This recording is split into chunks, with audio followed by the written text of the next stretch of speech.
يا الطارش يا المعنى خط بكتابك الترحيب لو صرافة ليلك وجنة بالدجا في الليل تسري. Bismillah wa salatu wa salam ala Rasulillah, brothers and sisters, respected elders, guests, friends, everyone.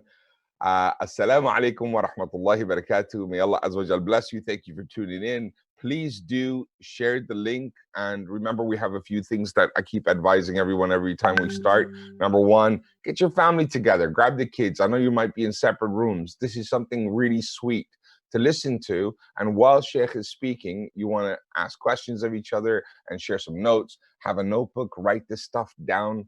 You know, one of the main reasons, maybe Sheikh Salim can comment on this, there's a lot of laziness the past decade. Things have changed. People don't write notes. They write for everything, but when it comes to Islamic knowledge, very few people do. So I just wanted to give you another reason why you should. Imagine you go into the loft or into the basement or wherever, and you find a box, and you're going through stuff, and you open the box, and there's these really old notebooks in there, and you open them up, and they've got all this Islamic writing and quotes, and you look at it and you realize this belonged to my great great great grandfather or my great great great grandmother. Look at the Sadaqah Jariyah, look at the legacy. It's one thing to have digital everything, typing everything, but to have physical notebooks, you wrap them up, you finish them up, you put it away, you get another one, and you build a stack throughout your life so that when we go and we leave this world, our great great grandchildren will find them and imagine, I have a grandparent who was this pious, who did this, who did that. It doesn't matter what we actually are. It's about them getting inspired. So just for the sake of, for your own knowledge, for your own memory, take notes. I keep stressing that. قَيْدًا عِلْمًا بِالْكِتَابَةِ. Entrap knowledge by writing it down. Also, I wanted to say, please don't be stingy with the knowledge. Don't be stingy with this knowledge. Take the link, youtube.com/alfitra/live, or the Facebook page. Either share, for the love of God. And the technology has made it so easy. Click on the like, the thumbs up, and then click on share. Because there's people that need to know, and they won't know because you haven't shared it. So share it with other people, and you get that reward as well. Without further ado, I want to welcome our Sheikh Salim Al-Amry. For those who don't know, Sheikh Salim lives in Abu Dhabi in the United Arab Emirates. He used to come frequently on Peace TV and many other platforms. He is, mashallah, he's come to UK for so many years. So many of us already know him from Gym-ass days, mashallah. Good memories. And Al-Fitra days and the MVD days everywhere in Ealing and East London and up north. So he's done the mileage, mashallah. And we are so blessed with technology that we are able to benefit from him today, online, daily, every day, 7 p.m. evenings on weekdays, and on the weekends at 2 p.m. So please do be patient, get your notebooks ready. Big, beautiful Q&A session at the end for you, inshallah. The phone number is on the screen. It's in the messages as well. Take the phone number and WhatsApp us any questions you'd like the Sheikh to address. Without further ado, Sheikh Salim Al-Amry, Assalamu alaikum wa rahmatullahi wa barakatuh. بسم الله الرحمن الرحيم.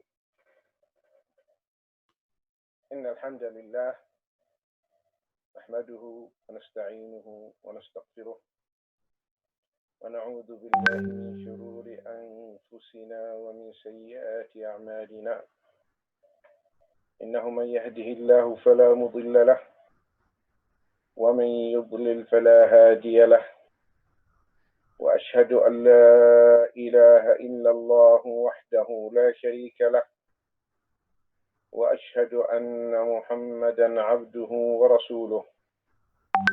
أما بعد فإن أصدق الحديث كتاب الله تعالى وخير الهدي هدي محمد صلى الله عليه وآله وسلم وشر الأمور محدثاتها وكل محدثة بدعة وكل بدعة ضلالة وكل ضلالة في النار. أما بعد. My dear brothers and sisters in Islam and dear viewers, we'll continue inshallah talking about the 10 reasons that entitle the person or the servant for Allah's love. And the 7th one today is about tawadu', at-tawadu', humility, humbleness. Humility of the heart before its Lord. this heart has to be humble, because the arrogance springs from here, haughtiness from here, pride from here. So this heart has to come and bow before its Lord. The humility of the heart before its Lord. This virtue of humility is one of the best deeds Allah loves.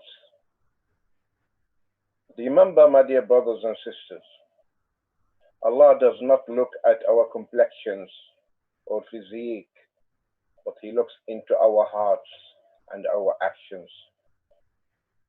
Always Allah is watching our hearts. What is there? What is there? Humility? Sincerity?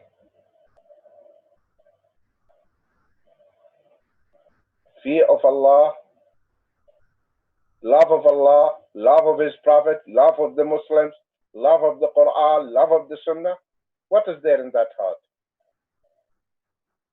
Or is it filled with the opposite?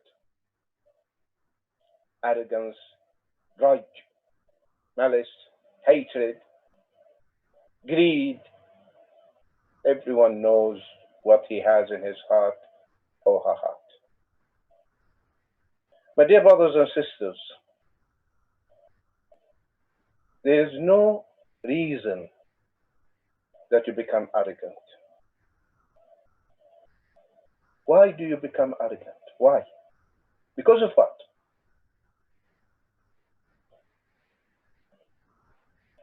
What entitles you that you say, okay, I have the right, I am eligible, I have the right to become arrogant?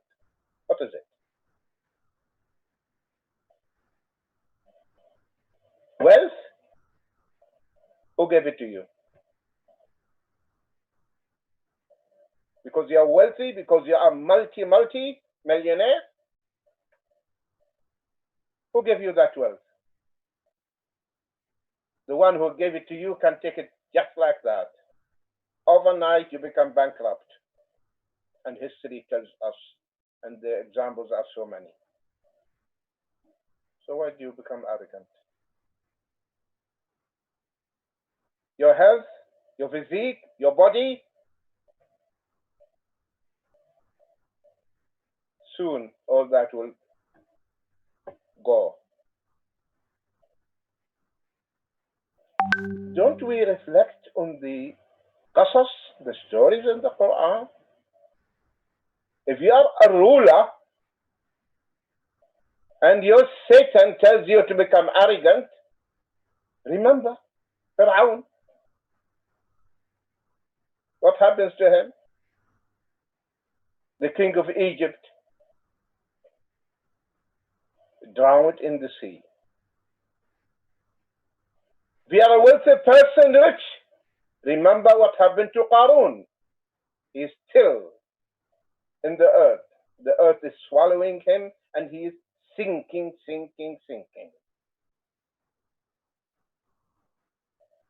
So my dear brothers and sisters, there's nothing should make you arrogant.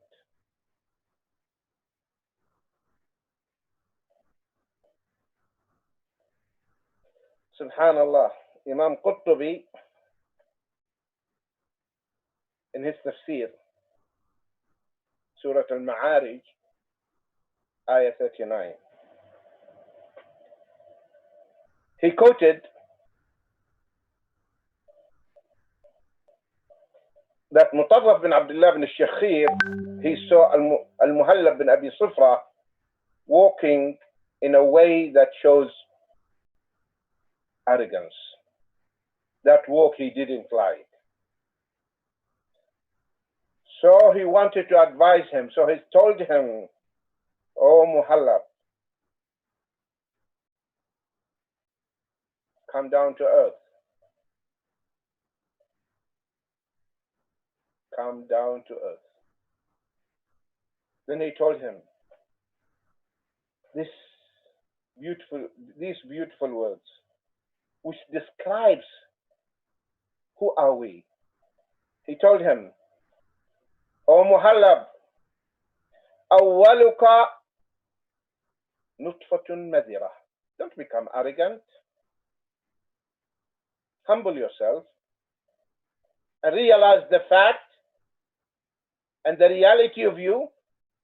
أولك نطفة مذرة وآخرك جيفة نتنة وبينهما تحمل العذرة. Subhanallah. The meaning, he told him, what are you? Oh, what are you, son of Adam? What are you? What is your reality? He said, your beginning is a drop of despicable semen, drop of semen. That is your beginning.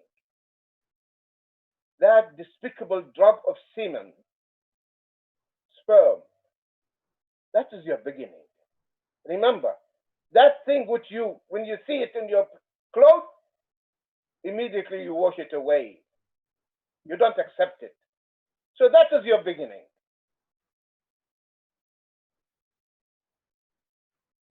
Then you are created. Then you are developed in your mother's womb. Then you came into this world as a child, helpless. Then Allah nurtured you and provided you everything. And then you become matured, adult. You reach the age of puberty. So now you are walking on earth. So he reminded him, your beginning is that despicable drop of semen. In between, you are a mobile vessel carrying waste. Subhanallah. Listen to this. In between your birth and your death, you are a mobile vessel, container, moving, carrying what inside? You know what you are carrying inside? Waste. This is the reality of the son of Adam. And your end, وَآخِرُكَ جِيفَةٌ نَتِنَةٌ. Your end is a rotten carcass. This is your end. If you are not buried, we leave your body, no one can stand your smell. No one. That's why immediately we have to bury your body. A human being, just ask yourself, if you stay a few days without taking a shower, how do you smell? If you don't brush your teeth, how do you smell? That is you. That is the human being. And then you become arrogant and you walk on this earth spreading mischief. So let us, my dear brothers and sisters, humble ourselves. If we want Allah to love us, these are the prerequisites. These are the noble qualities we need to adorn ourselves with. The tawaba, this noble quality. Allah commands in Surah Al-Hajj, فَلَهُ أَسْلِمُوا فَلَهُ أَسْلِمُوا وَبَشِّرِ الْمُخْبِتِينَ. فَلَهُ أَسْلِمُوا. Remember, أسلم, يسلم, Islam, all the root, submit, surrender to Allah. فَلَهُ أَسْلِمُوا. So you submit to Him alone.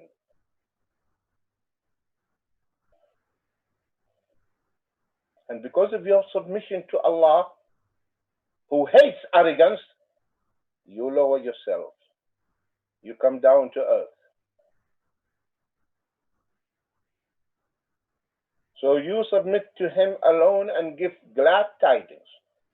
وَبَشِّرِ الْمُخْبِتِينَ, and give glad news, glad tidings to the mukhbitin. Mukhbitin, the plural of mukhbit. Those who obey Allah with humility. They are worshipping Allah, fearing Allah, drawing closer to Allah, but while they are in the state of ikhbat, this humbleness, no arrogance. They consider, the mukhbit consider anyone else better than himself. Better than himself. He doesn't attribute perfection to himself. He doesn't attribute tazkiyah, that I am pious or righteous. He's always down to earth, seeking Allah's pleasure and Allah's protection and Allah's forgiveness. وَبَشِّرِ الْمُخْبِتِينَ, and give the glad tidings to the mukhbits.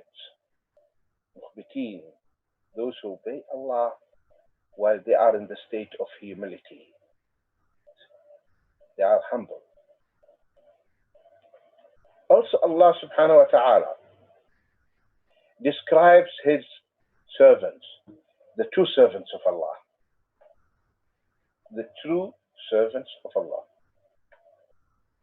وَعِبَادُ الرَّحْمَنِ الَّذِينَ يَمْشُونَ عَلَى الْأَرْضِ هَوْنًا وَإِذَا خَاطَبَهُمُ الْجَاهِلُونَ قَالُوا سَلَامًا. عباد الرحمن. First of all, Ibad al-Rahman. You are attributed to Allah. Allah said, you are my ibad, my servants. This is an honor to be one of the servants of Allah. And remember, my dear brothers and sisters, the honor and dignity is only, it can be achieved when we actualize the ubudiyyah, when we actualize this servitude in our life, when we become true servants of Allah, true slaves of Allah. That is, then and only then you become the true servants of Allah and a free person. Without that, you are not free.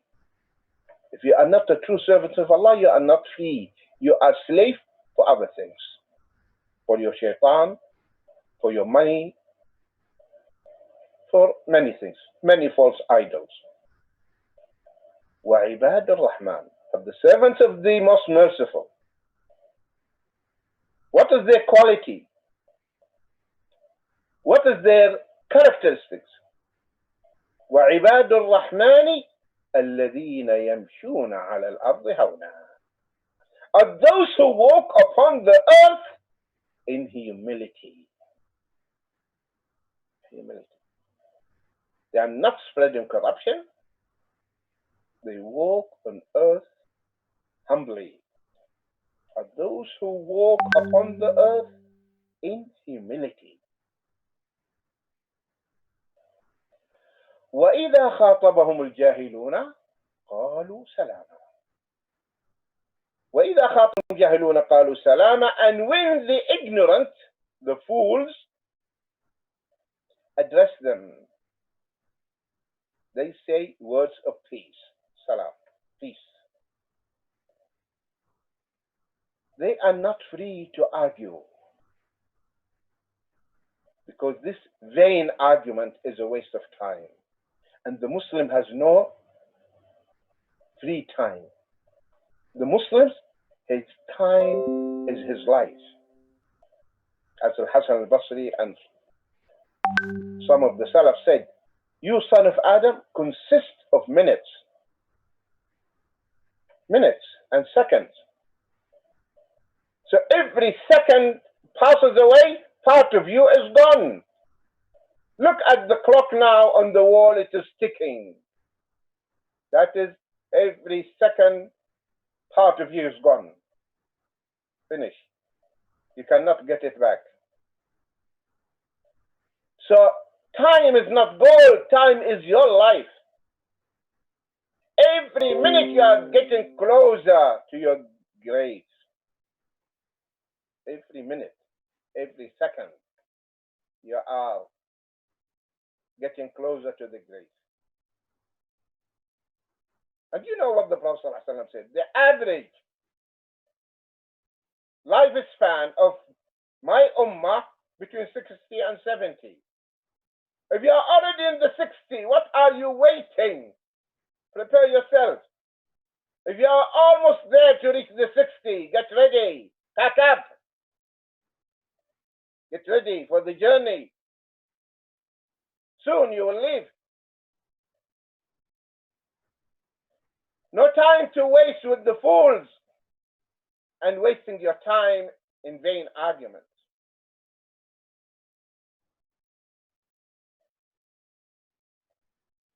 Many of you, they recall the hadith of the Prophet ﷺ when he said, أنا زعيم ببيت في ربض الجنة لمن ترك المراء وإن كان محقا.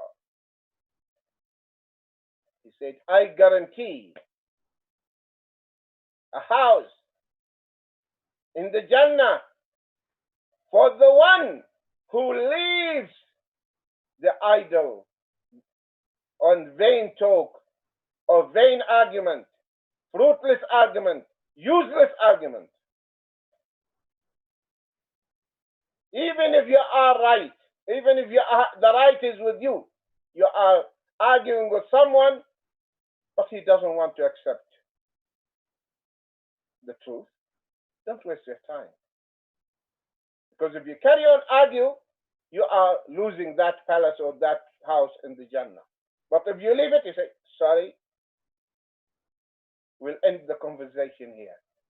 Because now it is mirah, useless conversation. It's not a fruitful one. I don't want to miss the palace in the Jannah. My Prophet told me to stop. وَإِذَا خَاطَبْهُمُ الْجَاهِلُونَ. And many of us are wasting their lifetime fighting with the fools, with the jahilun, whether on the net, replying, okay? Someone said this on on Facebook or in Twitter, and you are wasting your time. And that's what they want. They want to consume your time, to distract you from getting your objective. The ulama, they said, and this is a famous saying, القافلة تمشي والكلاب تنبح. القافلة تمشي والكلاب تنبح. The caravan is marching, proceeding. While the dogs are barking, let the dogs bark. The caravan will not stop. See, if you are traveling and you pass by dwellings, the dogs in such area will start barking. The travelers will not look back and worry about the barks of the dogs. They will carry on. That's what you should do. Don't let anyone to distract you. Don't pay attention to the fools. Peace, carry on. You have mission to accomplish. You have goal to achieve.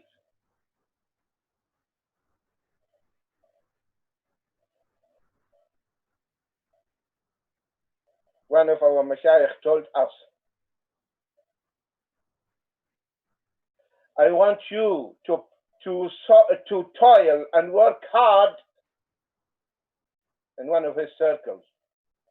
Don't waste your time. Don't waste your time. And don't look to your achievements. I want you to behave like the ox plowing the earth. And the ox doesn't look back. How many acres it has plowed.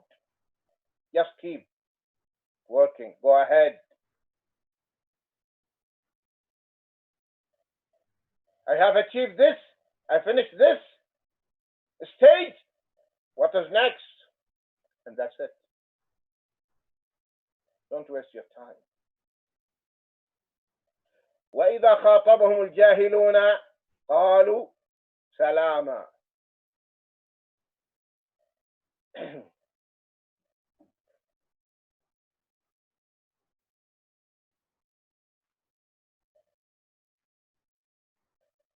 Our beloved Prophet Muhammad sallallahu alaihi wasallam is teaching us in many of his ahadith. And my dear brothers and sisters, read the Sunnah of the Prophet sallallahu alaihi wasallam. Become an addict to the books of the Sunnah. Read the books of Sunnah. Get the books of Sunnah in your house and read. He tells us in this hadith, which is in Bukhari, ألا أخبركم بأهل الجنة كل ضعيف متضعف or متضاعف. متضاعف is not the narration of Bukhari, in other books of hadith. لو أقسم على الله لا أبره ألا أخبركم بأهل النار كل عتل جواظ مستكبر.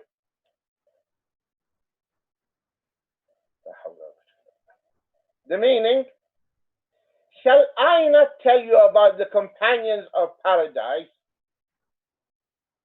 Those who are in the field of teaching, they should learn from the Sunnah of the Prophet ﷺ. If you are a teacher, learn the different techniques and prophetic styles in teaching. Allah, when you hear this word Allah, an Arab, when he hears the word Allah, which is this is to draw his attention, immediately will look and lend you his ears. So the Prophet ﷺ said, Allah. So now all of them are ears. Allah ukhbirukum. Shall I not tell you? So now they are attentive. So if you want the pupils and students in the class, try to excite them, to capture their attention. ألا أخبركم بأهل الجنة. Now the Sahaba are ready to listen. Shall I not tell you about the companions of paradise? You can imagine. Absolutely. He is going to tell them about the Jannah. Then he said, sallallahu alaihi wasallam, كل ضعيف متضعف.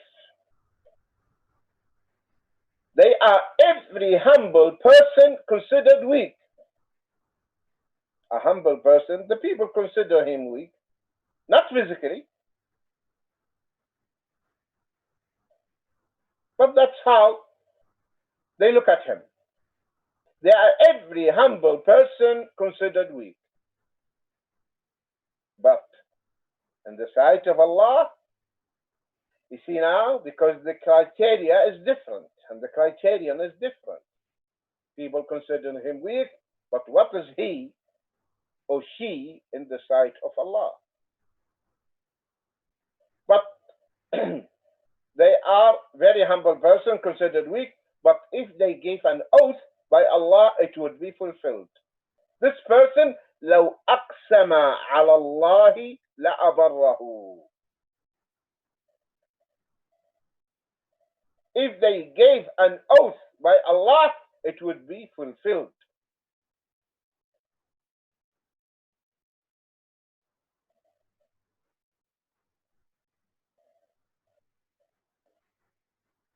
One of the Sahaba inshallah I will recall his name.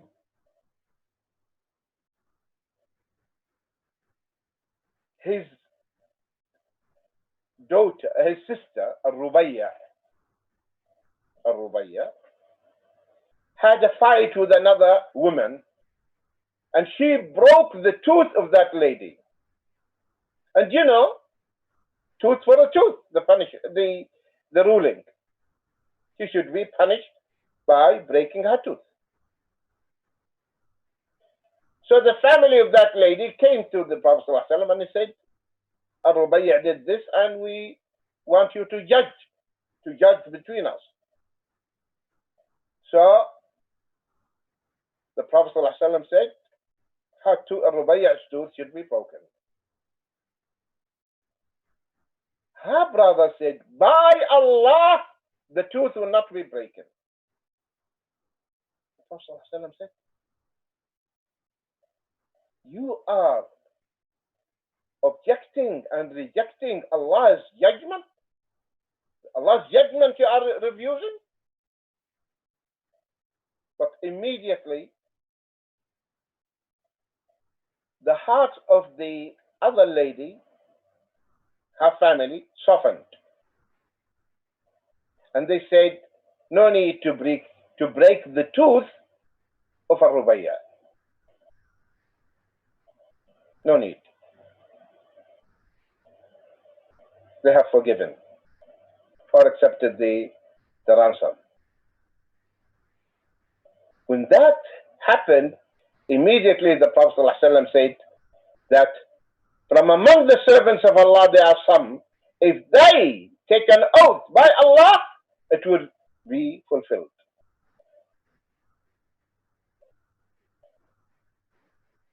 So this guy, this man, who is in the sight of the people, he is weak, but in the sight of Allah, his status is high, and he is loved by Allah subhanahu wa ta'ala.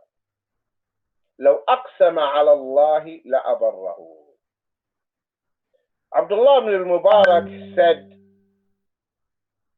I was in Mecca, and this story, it seems, also happened with others. And there was drought, and the people prayed and asked for rain, but the rain didn't fall. He said, I was in the haram late at night, and then a slave came, pious slave.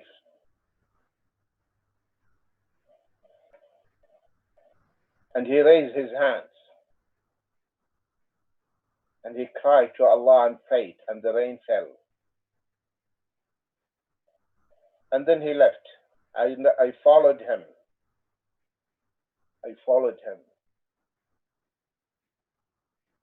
And I saw the house which he went in. The next day I came to that house and I knocked, and the owner of the house came, who had slaves. He said, what do you want? He said, I want to have a slave. I want a slave to set him free. So he brought all the slaves. He said, no. Not this, not that, not this, not that. He said, these are the ones, strong, you see their muscles. They can do hard work. He said, no. Anyone else? He said, only one. He is weak. He will not be helpful. He cannot do nothing for you. He said, let me have a look. Let me see him. When he saw him, he said, this is the one.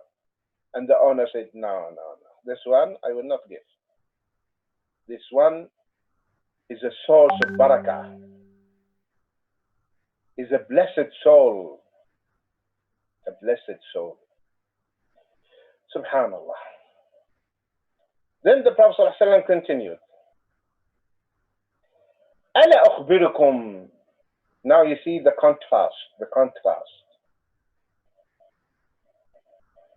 The one whom Allah subhanahu wa ta'ala loves, And if he swears by Allah and takes an oath, Allah will fulfill his oath. The other, Allah, again Allah. Shall I not tell you, ألا أخبركم بأهل النار? The first one, أهل الجنة. May Allah make us from among the people of the Jannah. Ameen. ألا أخبركم بأهل الجنة كل ضعيف متضعف. Shall I not tell you about the companions of paradise? They are very humble person considered weak.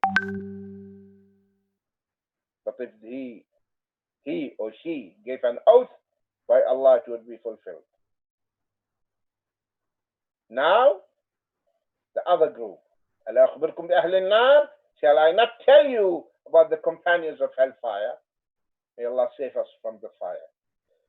May Allah save us from the fire. May Allah save us from the fire. Ameen. The fire is a reality, my dear brothers and sisters. The Prophet ﷺ used to say, Allahumma inni as'aluka al-jannah wa a'udhu bika min an-nar.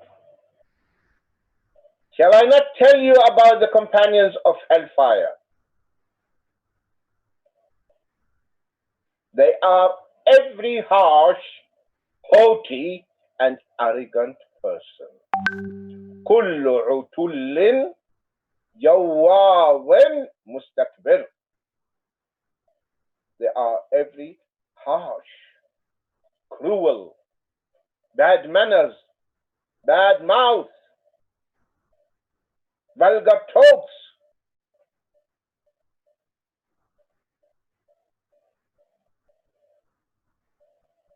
Every harsh, haughty, and arrogant person. These are ignoble qualities. Ignoble qualities. You should not have them. And this is in Bukhari. May Allah adorn us with noble qualities and perfect our characters. Ameen. Another hadith, my dear brothers and sisters, which is in Sahih Muslim. The Prophet ﷺ said,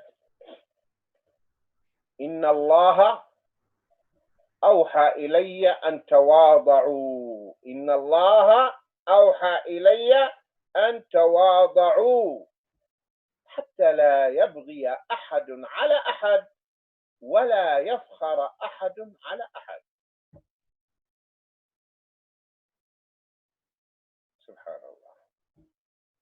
إن الله أوحى إلي. Those طلبة العلم and those who know Arabic, إن الله, إن most certainly حرف توكيد تنصب المبتدا وترفع الخبر. إن الله, most certainly Allah, أوحى إلي, revealed to me, inspired me, أن تواضعوا. تواضعوا. Verily Allah has revealed to me that you must be humble towards one another. أن تواضعوا حتى لا يبغي أحد على أحد, so that no one wrongs another. ولا يفخر أحد على أحد, or boast to another. So, come down to earth, be humble towards one another. Lower your wing. واخفض جناحك للمؤمنين, and lower your wing for the believers. He is my brother. Okay? I will lower my wing for him. You must be humble towards one another. Do we have this character, this quality? May Allah subhanahu wa ta'ala grant this to us. May Allah beautify and adorn us with such noble qualities. That you must be humble towards one another and تواضعوا حتى لا يبغي أحد على أحد, so that no one commits baghi, transgression, wronging another one, because you are down to earth.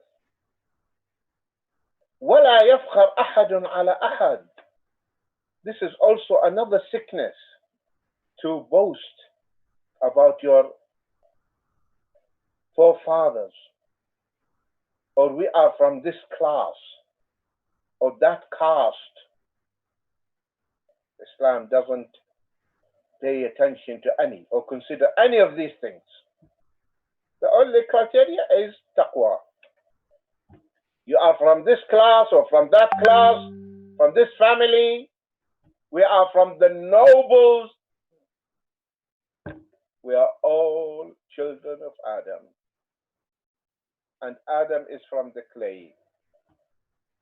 So all these things, keep them aside. Put them in the dustbin.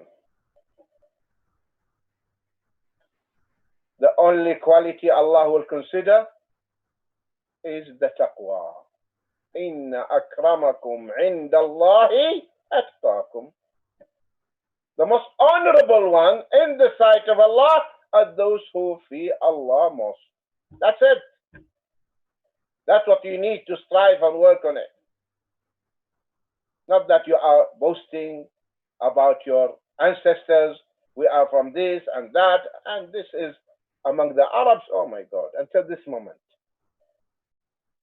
When you sit in the gatherings, you are from this tribe, and our tribe invaded that tribe and killed this number of them. Killing Muslims. And you are now proud of that? Subhanallah. This is the Jahiliyyah. This is not Islam. So here, حتى لا يبغي أحد على أحد ولا يفخر أحد على أحد.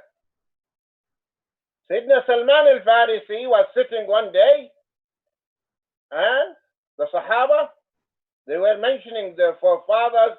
I am the son of this, of that, and mentioning their lineage, their ancestors, genealogy.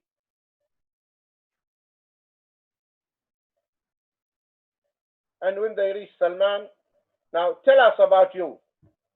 He said, I am Salman al-Farisi ibn al-Islam.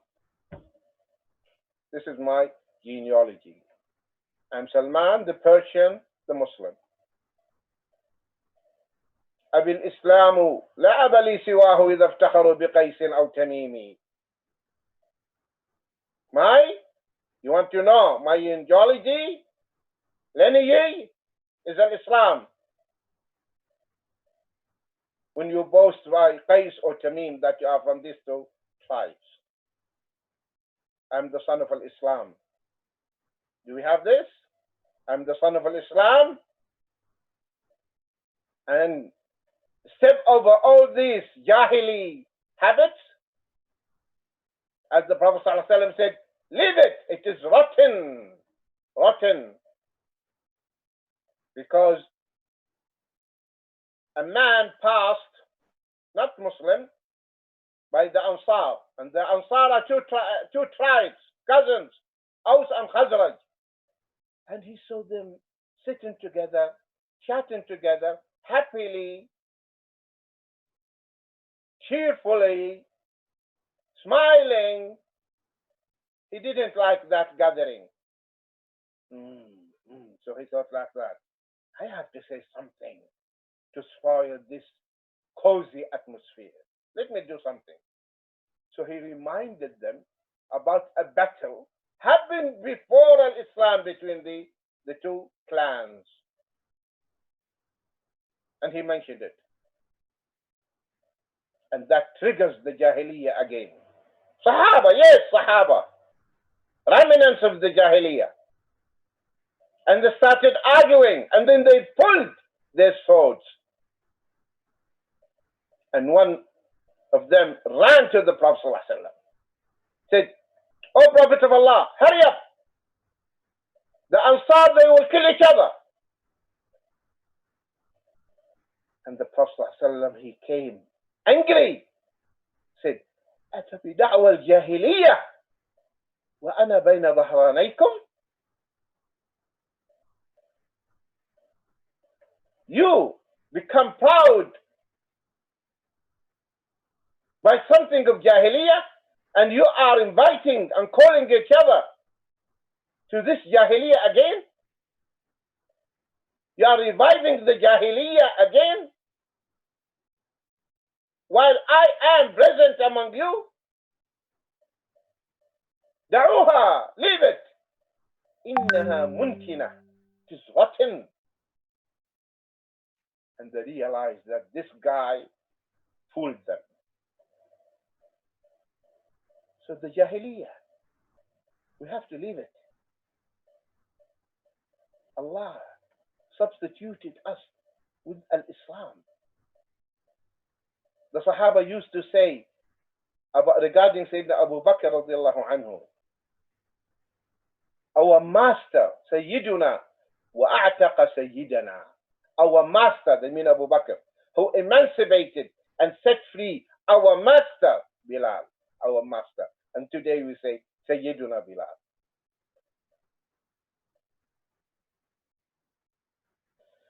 So Islam came, my dear brothers and sisters, to purify this soul, this heart, and to refine the characters and punish and remove all the remnants of ignorance.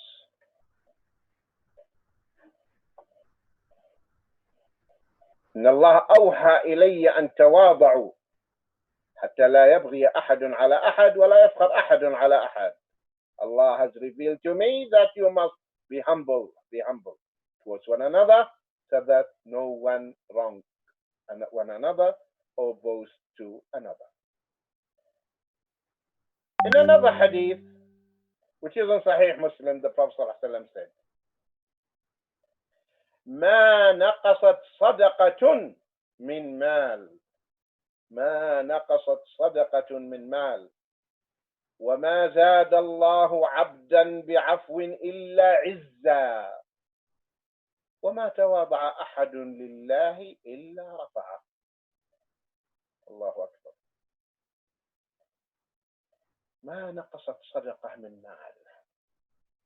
Charity does not decrease the wealth. Charity does not decrease the wealth. Do you believe in this or not? Your prophet is telling you that spending the charity will never diminish your wealth. Your wealth will grow, will prosper. Your business will prosper. ما نقصت صدقة من مال. Charity does not decrease wealth. وما زاد الله عبدا بعفو إلا عزا. No one forgives except that Allah increases his honor. This is another quality, my dear brothers and sisters, that we forgive the people. I think yesterday or day before, a question came, why do we forgive? Yes, because we want to be elevated. This hadith talks about that. وَمَا زَادَ اللَّهُ عَبْدًا بِعَفْوٍ إِلَّا عِزًّا. No one forgives except that Allah increases his honor. You forgive someone who wronged you for the sake of Allah, Allah elevates your status and increases your honor in his sight. وَمَا تَوَاضَعَ أَحَدٌ لِلَّهِ إِلَّا رَفَعَهُ اللَّهُ. No one humbles himself for the sake of Allah except that Allah raises his status. وَمَا تَوَاضَعَ أَحَدٌ لِلَّهِ. Anyone humbles himself for the sake of Allah, Allah elevates him. وَمَا تَوَاضَعَ أَحَدٌ لِلَّهِ إِلَّا رَفَعَهُ اللَّهُ. So let us be from among those who are down to earth, who are humble. So Allah will elevate us, will raise our status. That's why, but this is my dear brothers and sisters, needs jihad, strive, struggling, working hard. Because this is the nafs. This is another idol inside, another small devil inside. To bring it and subdue it and bring it under your thumb, under your control, it needs struggle, strive. It is mujahada. وَمَا تَوَاضَعَ أَحَدٌ لِلَّهِ إِلَّا رَفَعَهُ. No one humbles himself for the sake of Allah, except that Allah raises his status. May Allah raise our status, and may Allah subhanahu wa ta'ala purify our hearts, and may Allah grant us these beautiful qualities.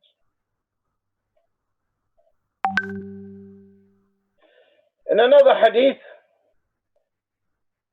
the Prophet ﷺ said, لا يدخل الجنة من كان في قلبه مثقال ذرة من كبر. No one who has the weight of a seed of arrogance.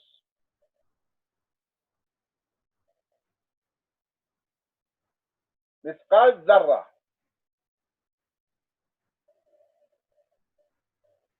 The weight of an ant. ذرة means ant. The ant is something very small. No one has the weight of a seed of arrogance in his heart will enter paradise.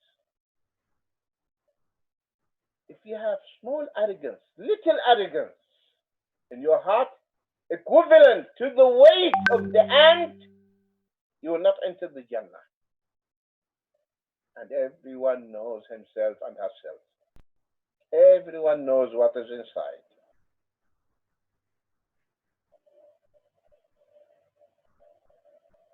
Will enter, no one has the weight of a seed of arrogance in his heart will enter paradise. Then one of the Sahaba asked, indeed a man loves to have a beautiful clothes and shoes. So he said, O Prophet of Allah, a person loves to have beautiful garments, beautiful dress, beautiful clothes, beautiful shoes. Is this part of arrogance? The Prophet ﷺ said, no. He said, إِنَّ اللَّهَ جَمِيلٌ يُحِبُّ الْجَمَالِ الْكِبْرُ بَطَرُ الْحَقِّ وَغَمْطُ النَّاسِ. So the Prophet ﷺ, he gave the right definition of arrogance, the right definition of kibr. He said, verily Allah is beautiful. إِنَّ اللَّهَ جَمِيلٌ. Allahu Akbar. May Allah subhanahu wa ta'ala grant us that honor to look at his face in the Jannat al-Na'im. Allahumma brahmatik ya Rabbil Alamin. The peak of happiness, the peak of pleasure in the Jannah, seeing and looking at Allah's face. Yes, Allah's face. When the people entered the Jannah, as Abu Hurairah said to one of the Tabi'een, when they were departing, he said, Insha'Allah, we will meet in the market of Jannah. And he said, oh, Abu Hurairah, there is market in the Jannah? He said, yes. And then he mentioned the hadith. In the Jannah, after the people entered the Jannah, there is a day for them they see Allah. The people of the Jannah, they see Allah subhanahu wa ta'ala. وُجُوهٌ يَوْمَئِذٍ نَاظِرَةٌ إلى ربها ناظرة. 5 faces looking at Allah's face. لهم ما يشاءون فيها ولدينا مزيد. They will get whatever they want in the Jannah and more. What is this mazid? Seeing Allah's face.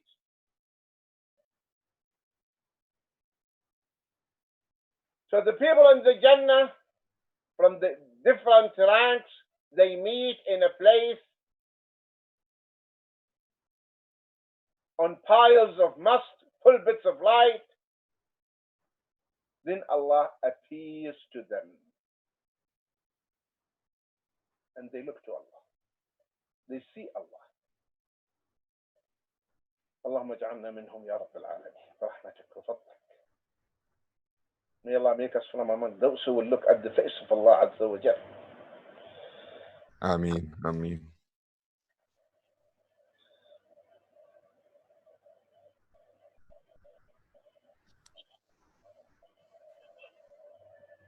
They look at the face of Allah.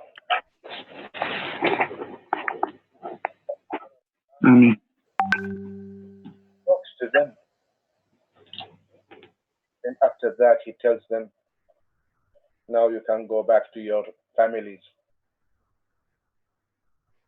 And go, and they will come to this market in the Jannah and they will pick whatever they want. And they will go back to their wives in the Jannah. The wives saw Allah as well, huh? So don't get upset. Because all of them, لهم ما يشاءون فيها ولدينا مزيد. وجوه يومئذ ناظرة إلى ربها ناظرة. They see Allah.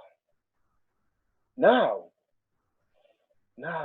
that's why, my dear brothers and sisters, our home is the Jannah. Let us just dream about that. Let our souls be in the upper assembly, the bodies here. They go back to their palaces and they see their families. They see their wives. And they will tell their wives, MashaAllah, you became more beautiful than when we left. And the reply also will come from their wives. By Allah, you are more handsome than when you left us. So the question, what increased their beauty? What increased their handsomeness? Looking at the most beautiful one, Allah. Looking at the most beautiful one, subhanahu wa ta'ala.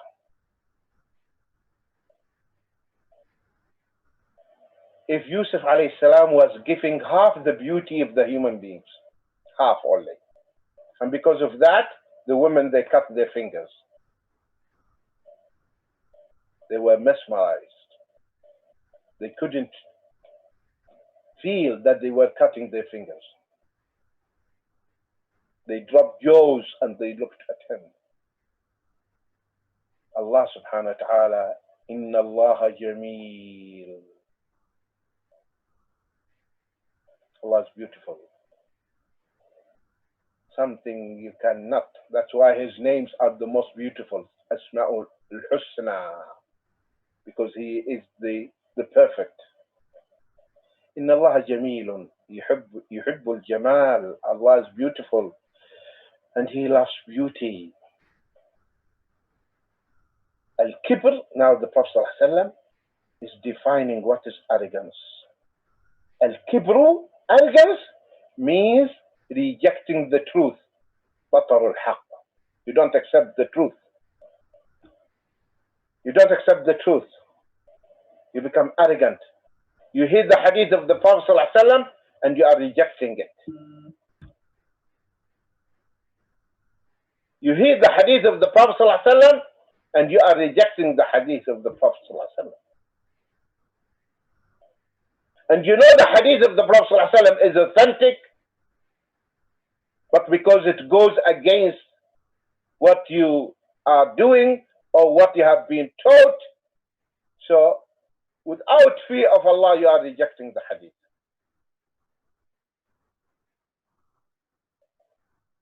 So if you have this, that is kibr.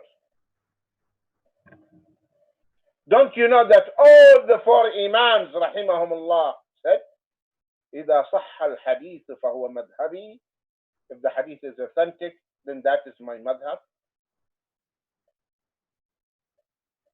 Imam Shafi'i used to write to Imam Ahmad and telling him, you are the specialist in hadith, so if you come across a hadith, whether it is the hadith of the people of Hijaz or Iraq, send it to me. Send it to me. They follow the hadith of the Prophet ﷺ.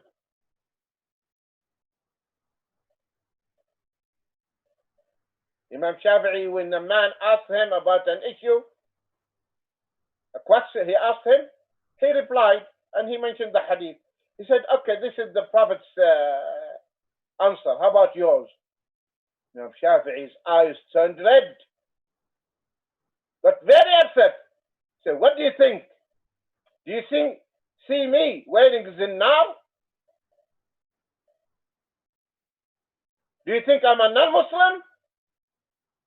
I can change the deen the way I like to suit my whims and desires. The deen is that. Allah said, the Prophet said, this is the deen. The deen, Allah said, the Prophet said, nothing more than that. So al-kibr batarul haqq. You reject the truth. Arrogance means rejecting the haqq, rejecting the truth. وَغَمْطُ النَّاسِ. And looking down on people. You look like this. You belittle the people. Who are you? Who are you? To look upon the people. They are your brothers and sisters. Even the sinners. As one of the mashayikh said, perhaps the scholars of Islam are still in the nightclubs now. Those are still in the nightclubs, in the pubs. What he's trying to say, you never know that this sinner who is now sinning, Allah will grant him the tawbah. He will come back to Allah. He will study the deen. He become an imam. Because history tells us the same. Many of the imams today, when we mention them, we are proud of them and we are learning from their books. They were sinners. Some of them were alcoholics. Some of them were highway robbers. Yes. So don't look upon the people. And when you see a sinner, have shafaqah. Have rahmah in your heart. Raise your hands and pray for him or her. He is a Muslim. Though he is sinning, he is a Muslim. He is so dear to Allah. He is so dear to Allah. May Allah shower His mercy on the soul of Iqbal, the poet of Islam. He said, a Muslim who's sinning, but he has this tawheed, he has this kalima in his heart. He says, La ilaha illallah, Muhammadur Rasulullah, which is so dear, so precious.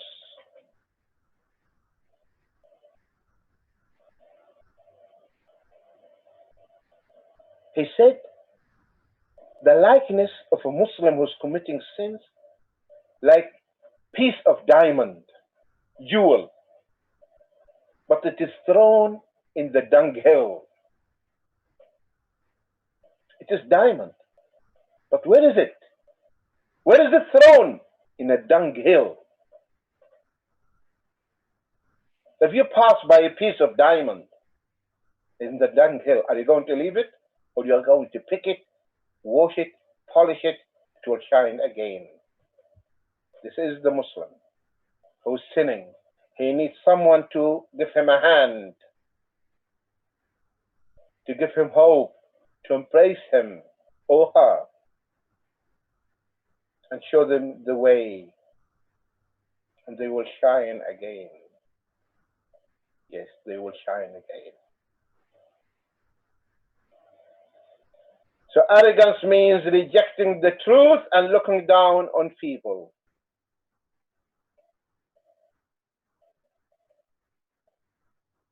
Another hadith shows the humility of our beloved Prophet Muhammad sallallahu alaihi wasallam. مر رسول الله صلى الله عليه وسلم على غلمان فسلم عليهم. The messenger of Allah would pass by young boys and greet them with peace. Assalamu alaikum. Greeting the children, the little girl, the children. This is Muhammad sallallahu alaihi wasallam. The children, when they see the Prophet sallallahu alaihi wasallam, they all flock and rush to him. So a little girl would grab the Prophet ﷺ with his hand to show him something. Imagine, little girl is holding the hand of the Prophet ﷺ, Jariya. Jariya means a little girl. Doesn't mean female slave who's an adult. No. This is here in the context, Jariya means little girl. And the Prophet ﷺ would follow her because he wanted to see, to make him say something, to show him something. Now, you are going to the masjid and you pass by the children and they're playing football and it is time for the salah. Assalamu alaikum, my sons, my children. Barakallahu feekum. Come, it's time for the salah. Not shouting.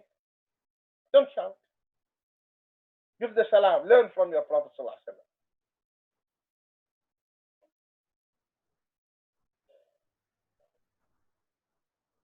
Another hadith, and we'll conclude inshallah. The Prophet sallallahu alaihi wasallam said, and this is Hasan hadith in Tirmidhi and Musnad Ahmad. من ترك اللباس, sallallahu alaihi wasallam said, من ترك اللباس تواضعا لله وهو يقدر عليه دعاه الله يوم القيامة على رؤوس الخلائق حتى يخيره من أي حلل الإيمان شاء يلبسها.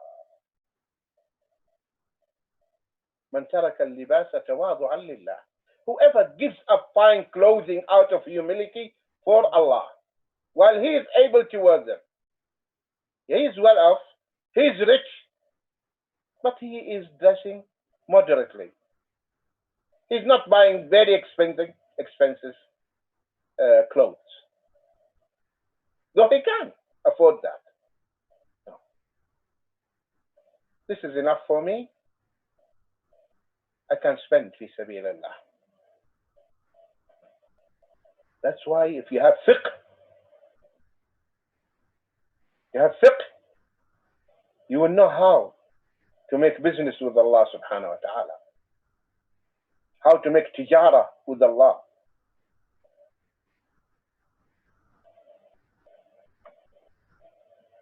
Many of the Muslims, especially women and men, but women in general, things are unbelievable. Imagine some of them, the handbag. The price of that handbag, hundreds of pounds. Just the price of that bag will build a masjid in Africa and feed multitude of people.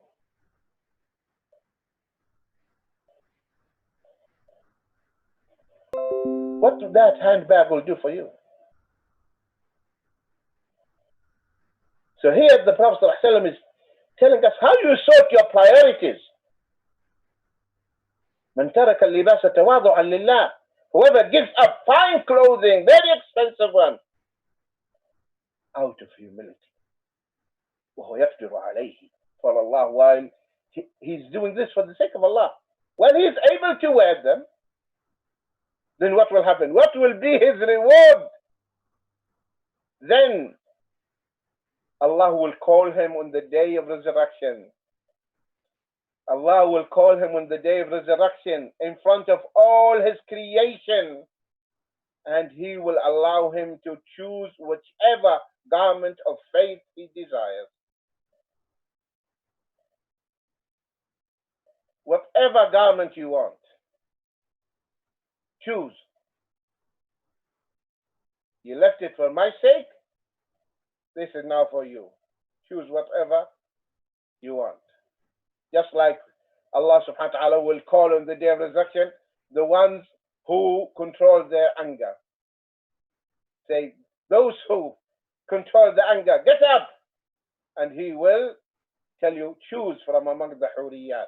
This is your reward. May Allah Azza wa Jal increase our humility. And may Allah subhanahu wa ta'ala makes us from among the meek, the humbles. May Allah subhanahu wa ta'ala grant us these noble qualities and adorn us with these beautiful qualities. And may Allah subhanahu wa ta'ala forgive us our faults and ignorance and mistakes. And may Allah increase our knowledge. And may Allah subhanahu wa ta'ala keep us remain steadfast on this beautiful deen till we meet him and he is pleased with all of us. Ameen. And may Allah reward all of you, my dear brothers and sisters, for your patience and attendance. Barakallahu feekum. Jazakum Allahu khayra. Wassalamu alaikum wa rahmatullahi wa barakatuh. Wa alaikum assalam wa rahmatullahi wa barakatuh, Sheikh Salim. Jazakumullah khair for such a heart-moving reminder. I know that, alhamdulillah, it's moved a lot of people to reflect, and just the thought of the humility, the arrogance, knowing what's inside. I was just having that conversation with my kids at the dinner table. Unfortunately, that's not the right place for it, but it's where it happened. And I was just talking about those points you made the other day, and it just made them think for themselves. And I think, guys, can I just advise everyone, please, these beautiful gems Sheikh Salim is giving us, I'm telling you, my family always has benefited so much by taking it away and talking about it. Just take points and just have it when you're chilling out with your family, whenever you want, bring it up, bring these things up. Don't let it be that, oh, we had the halaqah, it's over and dead. Take this information, regurgitate. You know, cows and animals, when they eat food, they store it and then they bring it back up later to eat later. The knowledge should be like this. Don't let it just go away. Sheikh Salim, we have an incredible amount of questions. So alhamdulillah, Abdurrahman is now pasting them into the actual Zoom chat so we can read them here. So the first question, Sheikh Salim, I see here is, what do you do if you have food or water in your mouth, but the adhan has just begun? Oh, okay. Yeah, don't swallow it. Just spit it out. Well, as the hadith talks about the water of Sayyidina Umar radiallahu anhu, having suhoor with the Prophet ﷺ, and he had the glass on his hand, and the adhan also went. So he looked at the Prophet ﷺ, he said, okay, take your drink, have a drink. But if you are eating, just take it out, and Allah knows best. Okay, so it's finish the drink, but the food, take it out. Yeah, they say, take it out, take it out. Okay, inshallah. But if it's already in your throat, only vomit it out. Yeah, so where do you take it out? You know, how far do you go? The children were kind of miserable yesterday, Sheikh Salim, and I decided to do something fun with them, so we made a chocolate cake together. So me and the kids are making the cake, and of course, the pan leaked and all this chocolate syrup came out, and I caught it with my hand, and I completely forgot. But alhamdulillah, I didn't swallow. I took it out. I washed it out. Let's see. The next question, Sheikh Salim, is Assalamu alaikum wa rahmatullah, Sheikh. How are you? Please, I'm really ill at the moment with severe anxiety and multiple other serious health issues all of my life. My hands shake a lot recently. What dua can I read? I just want you to know, Sheikh Salim, that this sister that's writing this message has had chronic illnesses, difficult health problems for years, and I've seen her always involved in da'wah 100 times more than healthy people. أسأل الله العظيم رب العرش الكريم أن يمن عليها بالشفاء. I ask Allah subhanahu wa ta'ala, the Lord of the mighty throne, the most generous, to grant her health, to strengthen her, to grant her patience. This is a sign that Allah loves you, my dear sister. This is a blessing. So be patient, seeking Allah's reward, seeking Allah's pleasure. Read if you have agony, you have pain in your body, put your hand in that part, say this dua. أعوذ بالله بسم الله أعوذ بعزة الله وقدرته من شر ما أجد وأحاذر 7 times. Read the Fatiha. So the du'as, only the dua and the supplication to Allah subhanahu wa ta'ala will bring this peace to the heart. May Allah subhanahu wa ta'ala strengthen our iman and your iman, and may Allah grant you the sabr and elevate your status in Jannat al-Na'im. Ameen. Jazakallah khair, Sheikh Salim. And I think when we make dua for you, Sister Sani, we really do mean it. We pray Allah accept it, and stay patient, sisters, because I know you get frustrated and you think the health just won't stop, it doesn't improve. So just be patient, because as Sheikh said, this is a massive blessing for you, and Allah does not burden the soul more than it can bear. The next question is, Sheikh, this keeps jumping on me, Abdurrahman. Jazakallah khair. Jazakumullah khair. My spiritual connection is low. I usually am strong, but Iman recently is low due to multiple issues. My Iman feels very lost. I feel I can't really read the Quran. I make intentions, but I get diverted. My mental health state is not that good. Please advise what I can do. And this is all from the same sister, Sheikh. Alhamdulillah. You see, we should not forget the shaitan. Shaitan is always there. He's the one who is whispering. He's the one who is trying to make us despair. He's the one might sometimes tell you, why this suffering? Why this is happening to you? What did you do? So there are all these satanic thoughts the shaitan might put in one's mind. But remember that only Allah tests those whom He loves. The Prophet ﷺ said, إِذَا أَحَبَّ اللَّهُ, listen to this hadith, إِذَا أَحَبَّ اللَّهُ عَبْدًا ابْتَلَى, إِذَا أَحَبَّهُ. If Allah loves one of His servants, male or female, He gives him ibtila, test. But the status in the Jannah and the reward is proportional to the suffering. Directly proportional. So the status will be high in the Jannah.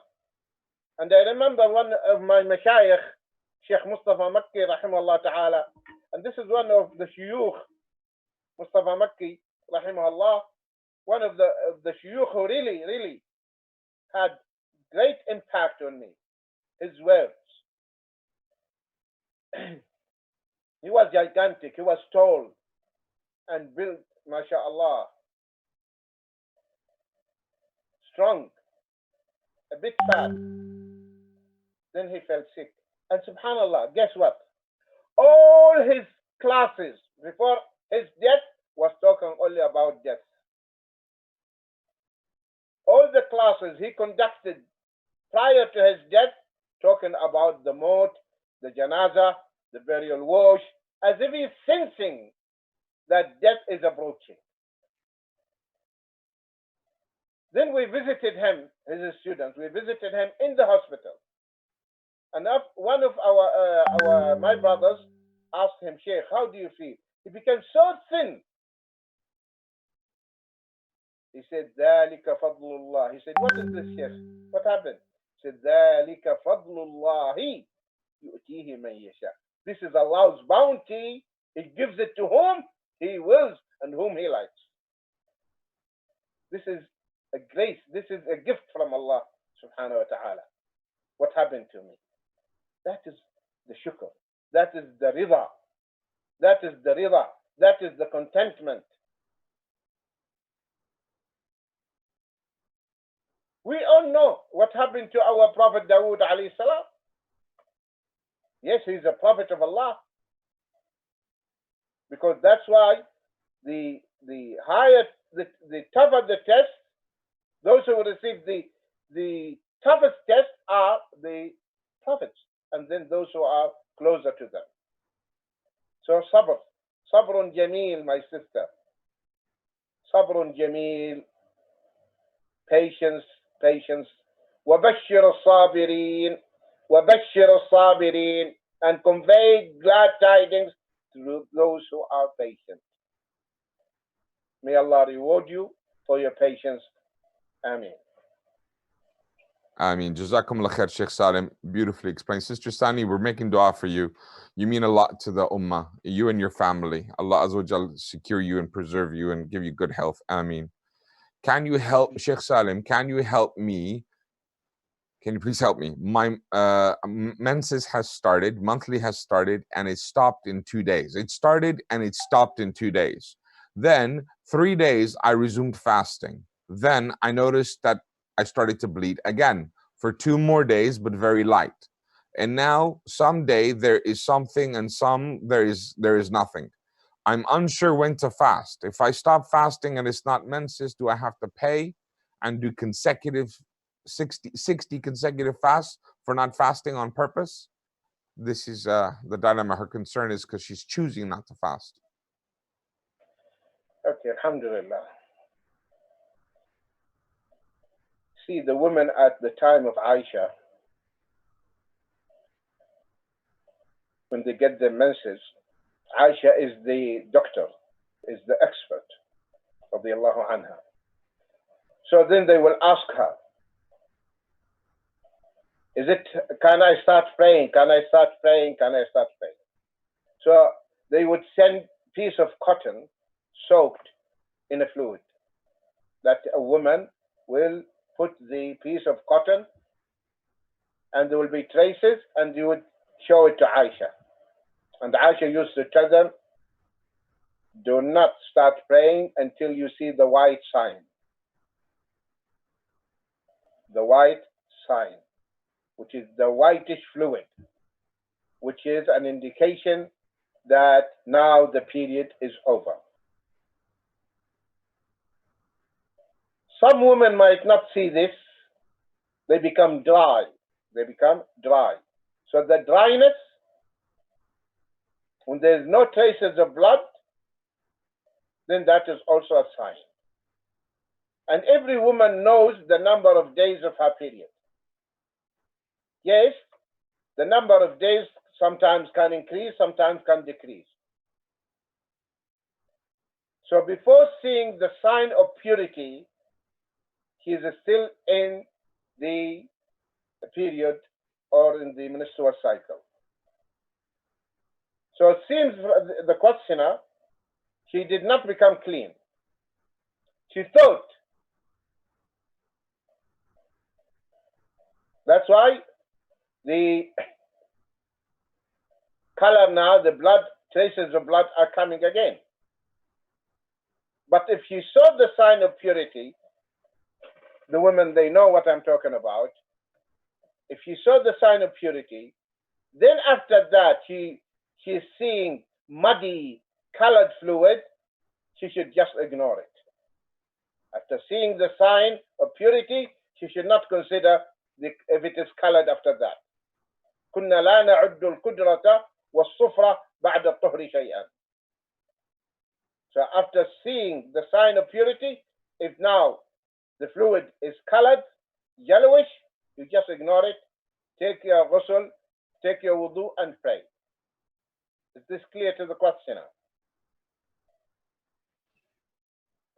Jazakumullah khair, Sheikh. Yes, barakallah fikum. The question was, do I have to, now that she's done the situation where it's been 3 days, then it stopped for 2 days, 3 days, so she thought, okay, it's finished.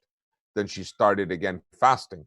But then a few days later, it happened again, so she didn't fast, and now she's not sure. So the days that she missed because of this, and maybe her menses was finished, but it was just a spotting after, but she didn't fast. So does she have to make that up with 60 consecutive fasts for each time she missed, or is there something else? Where she gets this 60 consecutive days? There is a I don't know if I can call it a fatwa, but there's this understanding in the community that if you miss a fast on purpose, like you don't fast and you don't want to, then you have to make it up. If you make tawbah, you have to fast 60 days for each day you missed on purpose. In Arabic, they are saying this is min jirab wa laysa min kitab. This is from your own back, not from the book. Okay, so there's nothing like that. If you fast, if you break your fast for someone, he missed 1 day, he only makes up it. The makeup is only 1 day. So this sister, the days that she missed, she can make them up, fast only those number of days. Someone's asking, just to clarify further, is that if someone was jahil and they just did not want to fast and they broke their fast, what expiation applies there? It is the same. They have to make up those days that they missed, and they have to make sincere tawbah. Yeah, and this is a big misconception in many communities, that for every day, every day they miss on purpose, they have to fast 60 days. I've even heard 30 days. But these are I haven't seen, like you said, Sheikh, there's no dalil for it. So it's 1 per 1, and they have to make tawbah if they did it on purpose. But number 2, Sheikh, is there any kafara, any fidya they have to give? No, if they can make up the fast, they have to make it up. Yeah, so there's no paying of food, is there? Because they're making it up. Correct. Okay, inshallah. But I would advise give sadaqah anyway, because you committed a sin if you did it on purpose. Also, they might come across maybe the opinion that some schools, they're saying if a woman, for example, kept delaying the fasting the days that she missed until the second Ramadan comes, then she has to fast and gives kafara. But it is weak opinion. It's not strong. Only she has to make the days that she missed. And of course, with the tawbah. She has to repent sincerely. Next. Bismillah. There is an anti-Muslim united front against Muslims among the world powers, world power governments. What is the political solution or any solution for this situation?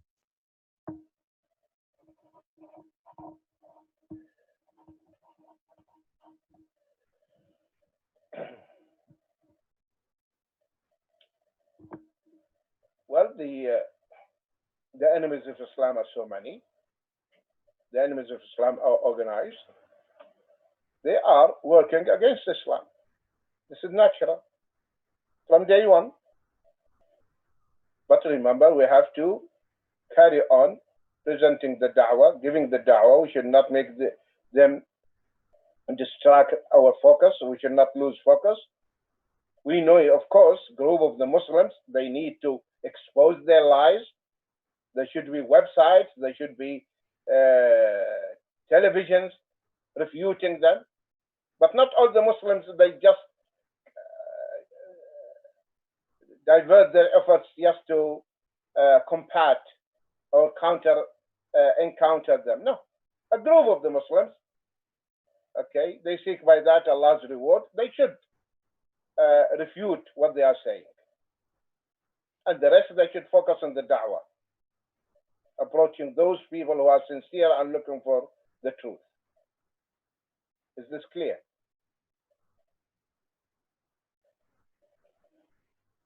Jazakumullah khair, Sheikh Salim. I lost my place, just 1 second. Okay, so Jazakallah khair for the questions. I will ask Sheikh to answer the question. Sorry, this is a comment. Please advise the people who use their phones while in the bathroom on the toilet. I find it disgusting. That's true. This is very true. Very disgusting. The fuqaha and the ulama, they mentioned it is makruh, dislike to talk in the toilet. And now you are making conversations inside. Okay, and you, subhanallah, we are in a mess. Okay, the Muslims, because of their ignorance.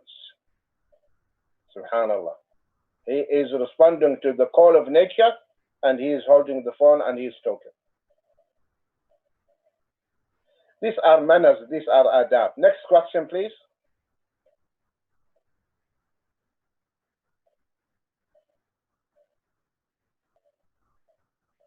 Next question. Okay, so please advise, how do you give da'wah when people reply to you? If God is so merciful and just, why does he send morally good people that are not Muslims to hell? Did he see them? Sorry, Sheikh? Did he see them going to hell?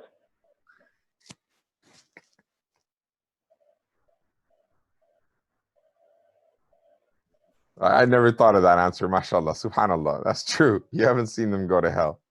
This is number one. Number two, we explained before that Allah is just and he is not going to be unfair and unjust to anyone. So those who are sincere, looking for the truth, but they didn't know about it, no one told them about it, Allah gives them another chance and he examines them there and he tests them there. So Allah is just. So don't worry. He will not wrong anyone.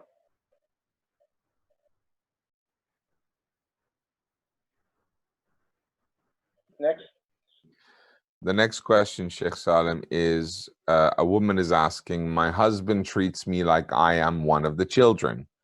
I know a wife should be obedient to her husband, but is it the same obedience? Like having to do everything you are told to do. Go get this, go get that all the time. Or that you are not allowed to speak your opinion as the father knows best, etc. The husband treats his wife like a child, you mean? You're saying? This is from, obviously it's from the wife, so she is feeling like he is treating her like a child. And basically, or like one of the children. The same thing he tells the kids, he also tells her. Like he'll say to her, go get this, go get that, like anyone else. And when they're talking, he will say, dad knows best. So she's not allowed to speak in front of the kids. Well, if we really want to have happy marital life, we need to take our Prophet ﷺ as our role model and see how he treated his wives. He's the best husband. He would never mistreat his wives. He used to be helping his wives in the kitchen. And when one of them falls sick, he helps her. He hates staying awake after Isha, except to have conversation with his wives. He said, I am the best among you. I am the best for my wives. So this is not the way a Muslim husband should treat his wife. She is your partner. She is your partner. And she, remember what Sayyidina Umar said to the companion, that she cooks for me, she washes my clothes, she looks after my children, etc., etc. So if she gets angry, he tolerates that. But unfortunately, it is the upbringing and culture, to be honest, culture. Culture that a man should always have the upper hand. And the woman is just as if she is a slave. This is not Islamic at all. The Prophet ﷺ, when the Abyssinians were playing in the masjid with their spears, he said, Aisha, do you want to see the Abyssinians? She said, yes. He lowered his shoulder and she put her chin to look. She was not, and she said, I was not interested in seeing the Abyssinians. And after a while, he said, have you done? Are you finished? She said, no, more. And she said, he said, I want the other wives to know how dear I am to the Prophet ﷺ. He raced with his wife Aisha in one of the military expeditions. So this is the Prophet ﷺ, how he treats his wives. So my dear brothers, please fear Allah subhanahu wa ta'ala. Fear Allah subhanahu wa ta'ala. She is a Muslimah. And she is, the Prophet ﷺ said, awanun indakum, they are like captives. Take care of them. May Allah subhanahu wa ta'ala grant us the akhlaq and the manners, and may Allah subhanahu wa ta'ala make this brother and all the brothers role models for their wives. Ameen. Ameen. Jazakumullah khair, Sheikh Salim. It is important to treat your wife well, subhanAllah. I think some men do get a bit egotistical with this one, especially the cultural men, not necessarily Islam. What advice can you, Sheikh Salim, salaam alaikum wa rahmatullah, what advice can you give to teenage girls in Western society who struggle with the correct hijab? Peer pressure influences make their hijab very compromised, and all of their company and surroundings are same or even worse than them.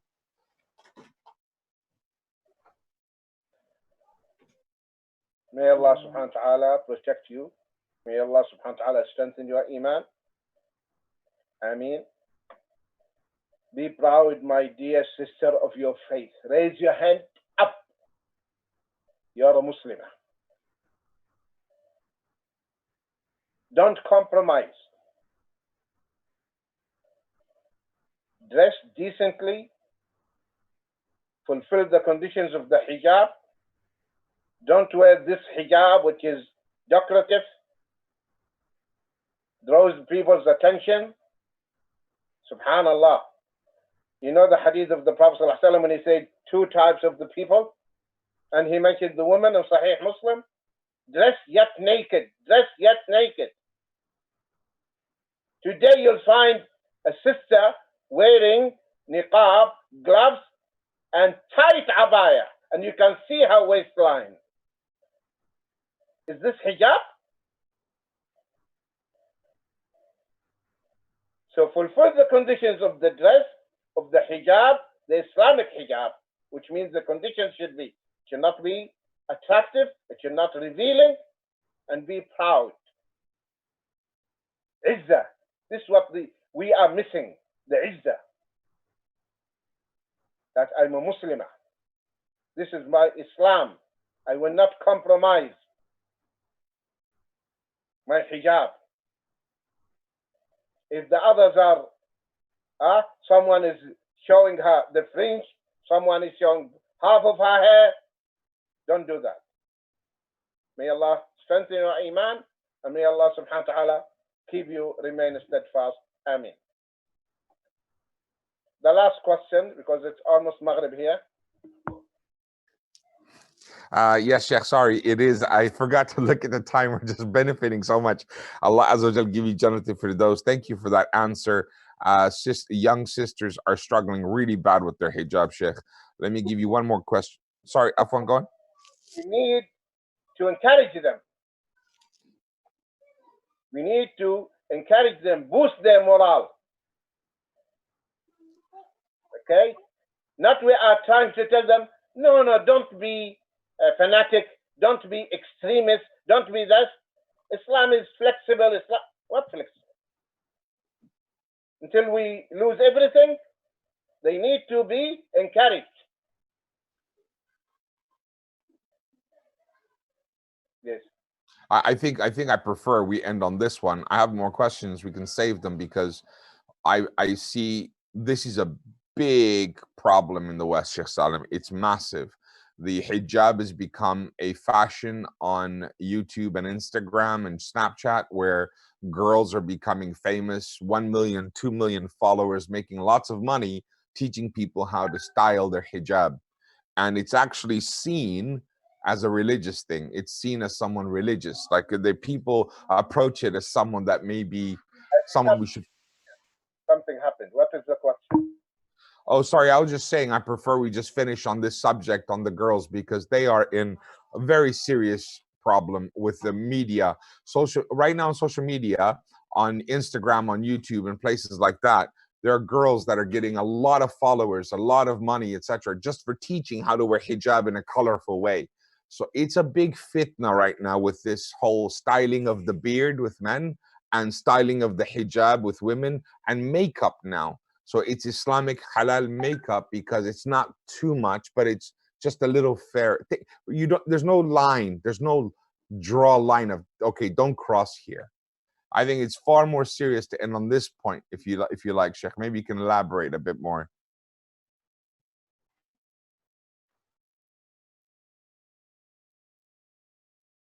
I don't know what to say actually. The haya, the khuluq of al-haya.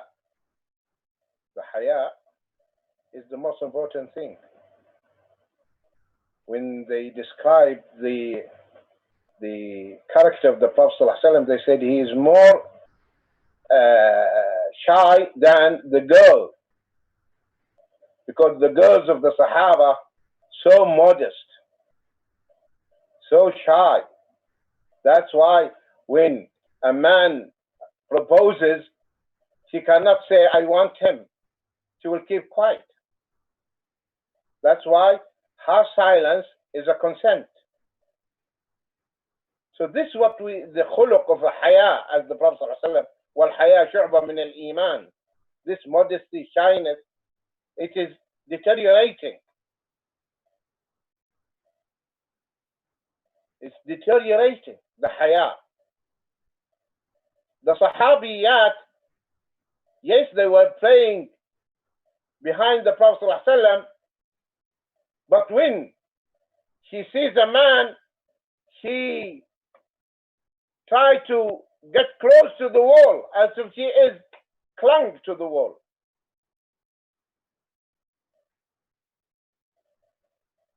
So it is the issue now of haya, and the haya is part of the iman. And that's what we need to focus. The mashayikh, they need to focus on the manners, on the akhlaq, building the haya. Again, the khuluq of haya in the hearts of the Muslims, girls. The family. See, the Muslimah, she has haya. She cannot talk. Now they come on the on the YouTube and things that you cannot comprehend. You cannot believe it. That this is the Muslimah doing this. Allah musta'an. May Allah subhanahu wa ta'ala guide all the Muslims, and may Allah bring them back to their deen. Ameen. I mean, Sheikh Salim, we love you for the sake of Allah. I wish I could kiss your forehead. Thank you so much. Allah Azza wa Jal bless you with Jannatul Firdaus and the best of today's fast. Inshallah, we'll see you again tomorrow. Everyone tune in tomorrow, 2 o'clock with Sheikh Salim Al-Amry again. And from us, any shortcomings on our side, Sheikh Salim, please forgive us. We'll see you tomorrow, inshallah. Fi amanillah. Assalamu alaikum wa rahmatullahi wa barakatuh. Assalamu alaikum. Alaikum assalam wa rahmatullahi wa barakatuh.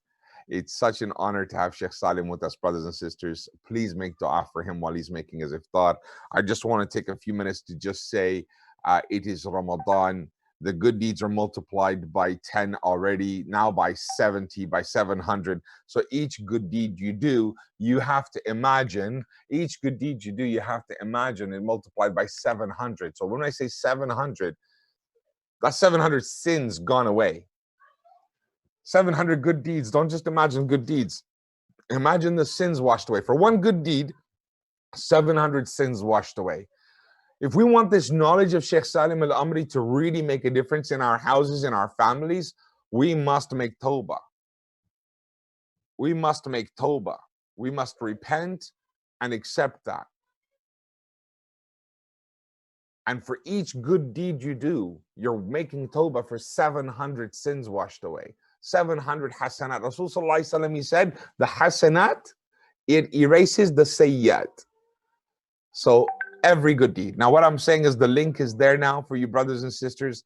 Please make a donation. I'd like you to contribute at least £5, £10. There should be at least about 50, 60 of you right now just giving 10, 20 pounds each, inshallah. It's not impossible. It's not going to break the bank. Some of you can give 200, 300 pounds, because rest assured, there is a complacent behavior amongst us. So we pray to Allah to remove that from our heart and enable us to do good deeds. I'm going to open up. Amma, why is this showing instead of me? Look. Quicker next time when I say look. So, okay, that's fine, as long as it's just on mine. So I'm just going to show you something. It should be, actually, it's already posted up, but the poster is there, and I just want to read it to you. It says here, this is it right here, okay? Can you see that? It's up on the post. Sorry, I don't know if I can focus and bring it closer. There it is. That poster's been posted, and there is a video of me on there as well, inshallah. So brothers and sisters, someone asked me, is this zakat applicable? Absolutely. Az-zakat, sadaqat, lillah, fi sabilillah. I also want to say to people who've paid their zakat, that's great that you pay your zakat, but here's the thing, okay? While you pay your zakat, remember zakat you have to give. Some of you are quite wealthy. The other day, I know a business couple who were giving zakat of 17,000 pounds. That's a lot of zakat. That means they do very well, mashallah. May Allah multiply their success. So it's something that is natural for you to be jealous of. People will think, oh, that's a lot of money. So say mashallah for them. We want them to have more success. And while saying that, they have to give that. They need to give another 30, 40,000, 50,000 pounds in sadaqah. Because to really wash away the sins, as zakah purifies your money that you made. So while you're earning income, some of it may be haram, you don't know. So when you give zakat, it purifies your money. Then purifying your body, purifying your house, warding off.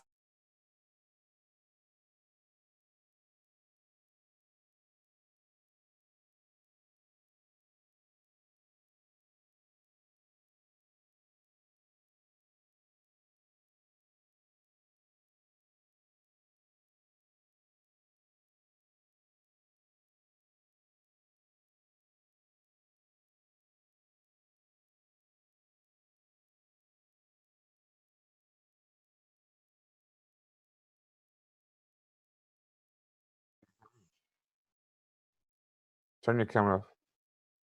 Assalamu alaikum, Irfan, are you there? Walaikum assalam, Sheikh. Can you hear me?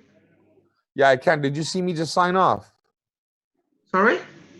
Did you see me get cut off? Yeah, I just did. Okay, next time just take over, isn't it? But the thing is that I got cut off with you. Oh, I think the whole call dropped. How strange. Yes. Okay, never mind. What was I saying? Do you know what the last thing I said was?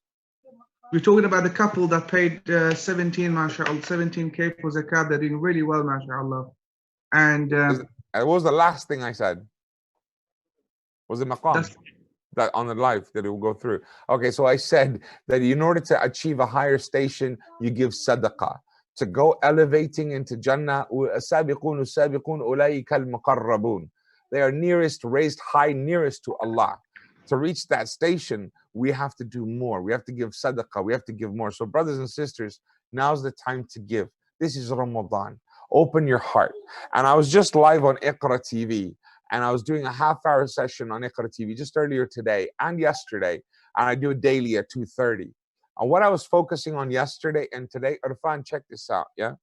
What is the specialness of Ramadan? Talk to me. What do we think about every year? What is the special thing we love about Ramadan? What is everyone excited about in Ramadan? Alhamdulillah, the Quran, the Taraweeh, the Iftar, the Suhoor.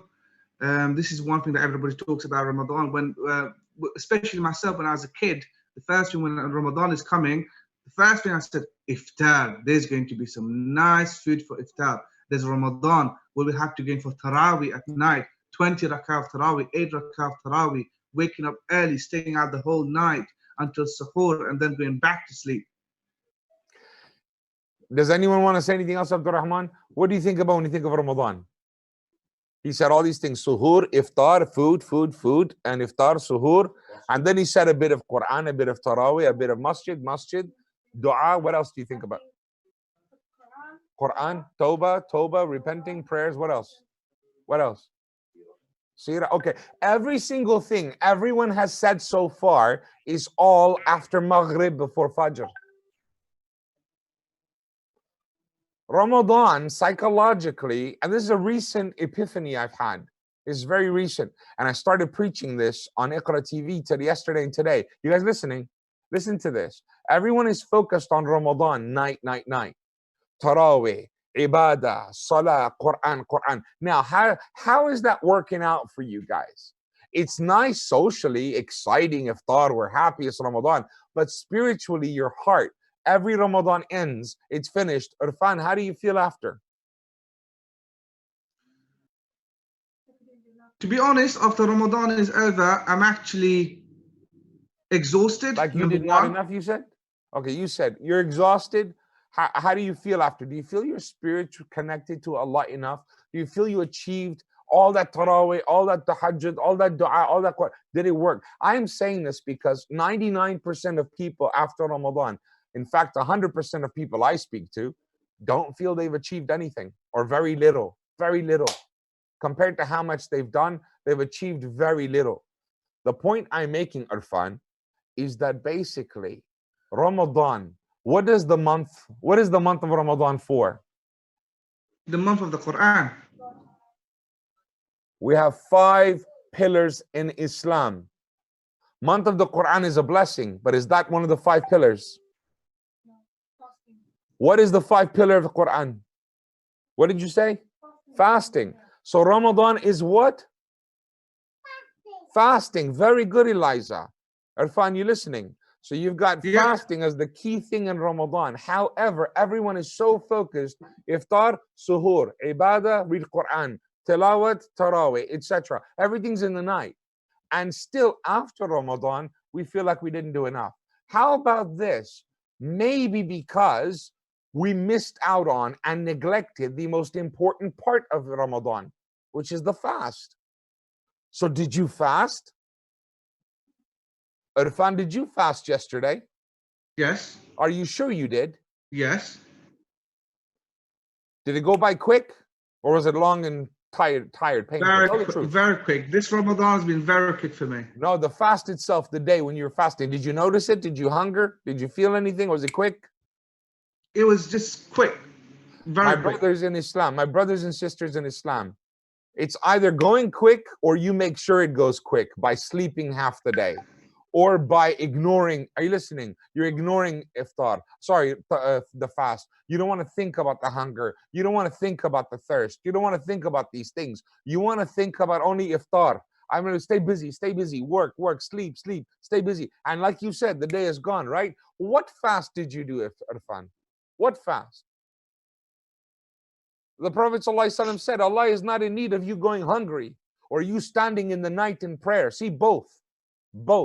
Allah is not in need of you being hungry and in the night standing up in prayer, hurting your back when you're not changing. The fast is not taking its effect. So my advice to me first and foremost is today, every minute of today, I will not ignore the fact that I'm hungry. Don't ignore it. The fact that you're thirsty, don't ignore it. Guys, I want you to listen. Stop what you're doing. This is for you. I want you to focus, guys, yeah? It's so important that every day of the fast, we're going to feel hungry and we're going to think about the hunger. You're going to think about the thirst. And when you do, oh, I'm so hungry, right? Like Abdullah did the other day. Does that mean he's complaining? The believers are shy. Shaitan tricked us. You think you're complaining. Don't say that, etc. Be grateful. Hang on. No, say it. Oh, I'm hungry. My stomach's burning. Okay, now you're in front of Allah. Get in front of Allah. Complain. Does any Muslim complain of their fast? Do they? Would you complain? No way. It's not a complaint. What is it? It's acknowledgement. I am hungry. Why are you hungry, Abdullah? Abdurrahman, are you thirsty right now? Why are you thirsty? For the sake of my Rabb. Wait. Does your Lord need you to suffer? This is a big Orientalist question, a big question from the atheist. What kind of God needs you to be hungry? Does your God need you to be hungry? So why are you hungry? Why are you thirsty? Irfan, why are you thirsty? If your Lord doesn't need, does your Lord need you to suffer and be hungry? No, but I'm in need of my Lord, Sheikh. Hang on. Why are you hungry? I am hungry because, oh Allah, I've been saying tawbah. Listen, I've been saying sorry for my sins all year, and it's not working. So I'm going to come to you hungry this time. I want to suffer a bit.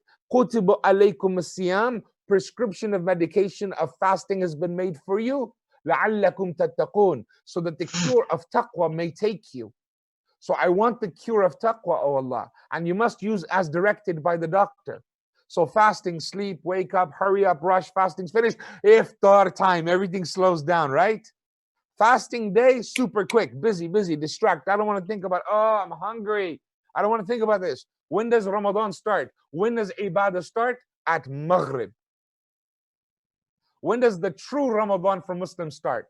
At Maghrib. When does the true Ramadan for Muslims finish? At Suhoor. Because after Suhoor, let's go to sleep. Prayed Fajr, go to sleep. Yes or no, Irfan? Correct. There's no I disagree. There's no shame in this. This is everyone.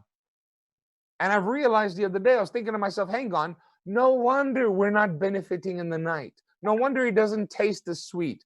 Suffer and struggle with your prayer. Let your throat be dry. Let your stomach be hungry, but think about it and tell each other, I'm really hungry. I have to go pray 2 rakah. Go pray 2 rakah. Say, Ya Allah, I can eat. Because look, the food is right there. There's drink right over there. I can have it right now. I can just eat. Oh, my Lord, I won't. For you, please forgive me my sins. I've done this. I did that. Oh, my Lord, I don't even want food as much. I want to smoke a cigarette. I want to have a drink of alcohol.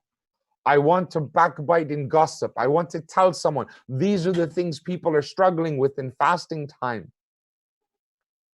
The haram, I'm struggling because that's what I'm craving, the things I'm used to. The halal, I'm also craving them. I'm craving both food and drink, intimacy, and on this side, the haram things, the habits I have, my TV show, my gossip, my this, my that. So my brothers and sisters, feel the hunger, feel the thirst, turn to him and say, I'm hungry for you. I'm hungry so that you'll forgive me. I feel bad, because the hunger will sharpen your mind to remember your sins and your desires and your weaknesses so you can reflect upon them. And now, the whole night, Allah has fed you. You've eaten now. If thought is come and gone, you spend the rest of the night praying to Allah, remove that desire from me, oh Lord. I ate too much at iftar. I'm eating too much at suhoor. I'm chasing things. I want cravings of things. Ya Allah, take them away from me. If you struggle and taste the sweetness of the fast in the day, then Allah will let you taste the sweetness of ibadah at night. Because al-khushu' is from Him. Al-khushu' is not from, I read the whole Quran back to back. Now I'm going to do it again. Halfway through the month, back to the beginning. Bismillah, alif, lam, mim. No. Al-khushu' is not from standing praying 20 rakah, 30 rakah, 50 rakah, 100 rakah in a night. Salat tasbih in the night. A dua in the night. It's not working. Let the day take its effect. Take the medication. Don't sleep after Fajr. Take a little nap in the afternoon. Do what the Prophet ﷺ did. Spend the day struggling, working, serving. And when you feel hungry, this will only work if you make the day long like it is. Very soon, we're going to go back to the old London Ramadan. in about 10 years time or less than 10 years time, iftar is going to be at 4 p.m. You know that, right? Iftar is going to be at 3:30 p.m. Suhoor finishes at 8 a.m. and iftar will be at 3:30, 4 p.m. What kind of Ramadan do we have? That time's coming soon. So right now you've got this blessed long day. So make the most of it. Hasbi Allah wa ni'mal wakeel. Anyways, brothers and sisters, has there been any pledges so far? I've asked you guys to donate. Can you do me a favor and look through all the pages? Hang on a second.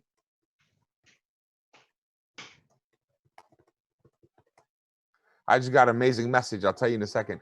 But has anyone donated? Can you guys check all the pages, please? Our brothers and sisters, it's time. It's time you donated. I want to sit here until we make this difference. A brother asked, is zakat applicable? Yes, it is. Another brother asked, another brother said, why shouldn't we give to Yemen or Syria, etc.? Why this cause? This cause is giving to those causes. SubhanAllah. Sorry, what? And this is the most important thing. A school, madrasa, why do we donate to the madrasa? Let's give to Syria. This psychology, this thinking is from shaitan. This is not from a Muslim.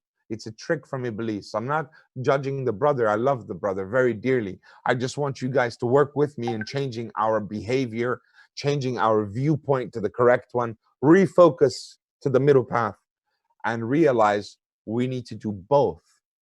You're supposed to give to Syria, you're supposed to give to Palestine, you're supposed to give to Afghanistan, and you need to spend on your family and the ummah right here.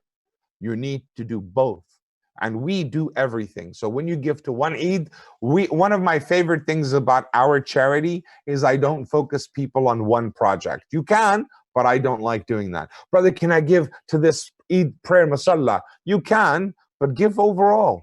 You get the reward of the Syrian refugees as well. You get the reward of the food packs as well. You get the reward of the mosques built in Uganda as well. You get the reward of these online sessions. You can have all this sadaqah jariyah as well. You can have all of this, inshallah, by donating to the Eid celebration committee, to the One Eid project. You donate generally, you get all of it because we spend where it's needed most. But if someone gives a specific amount for something, then it goes there, obviously. So right now, Sheikh Irfan, we need to do this. We need to fundraise, inshallah. And I think I've got a special guest. I'd like to, but I'm not dressed, just chilling at my home. Sheikh Abdul Qadir. You know what? Why don't you join us? Turn your video off. Although you could hold the camera really close and we just see your face. Subhanallah. So Sheikh Abdul Qadir may want to, okay, another day. Khair, khalas, inshallah. No problem. I'm not going to pressure you, Sheikh Abdul Qadir.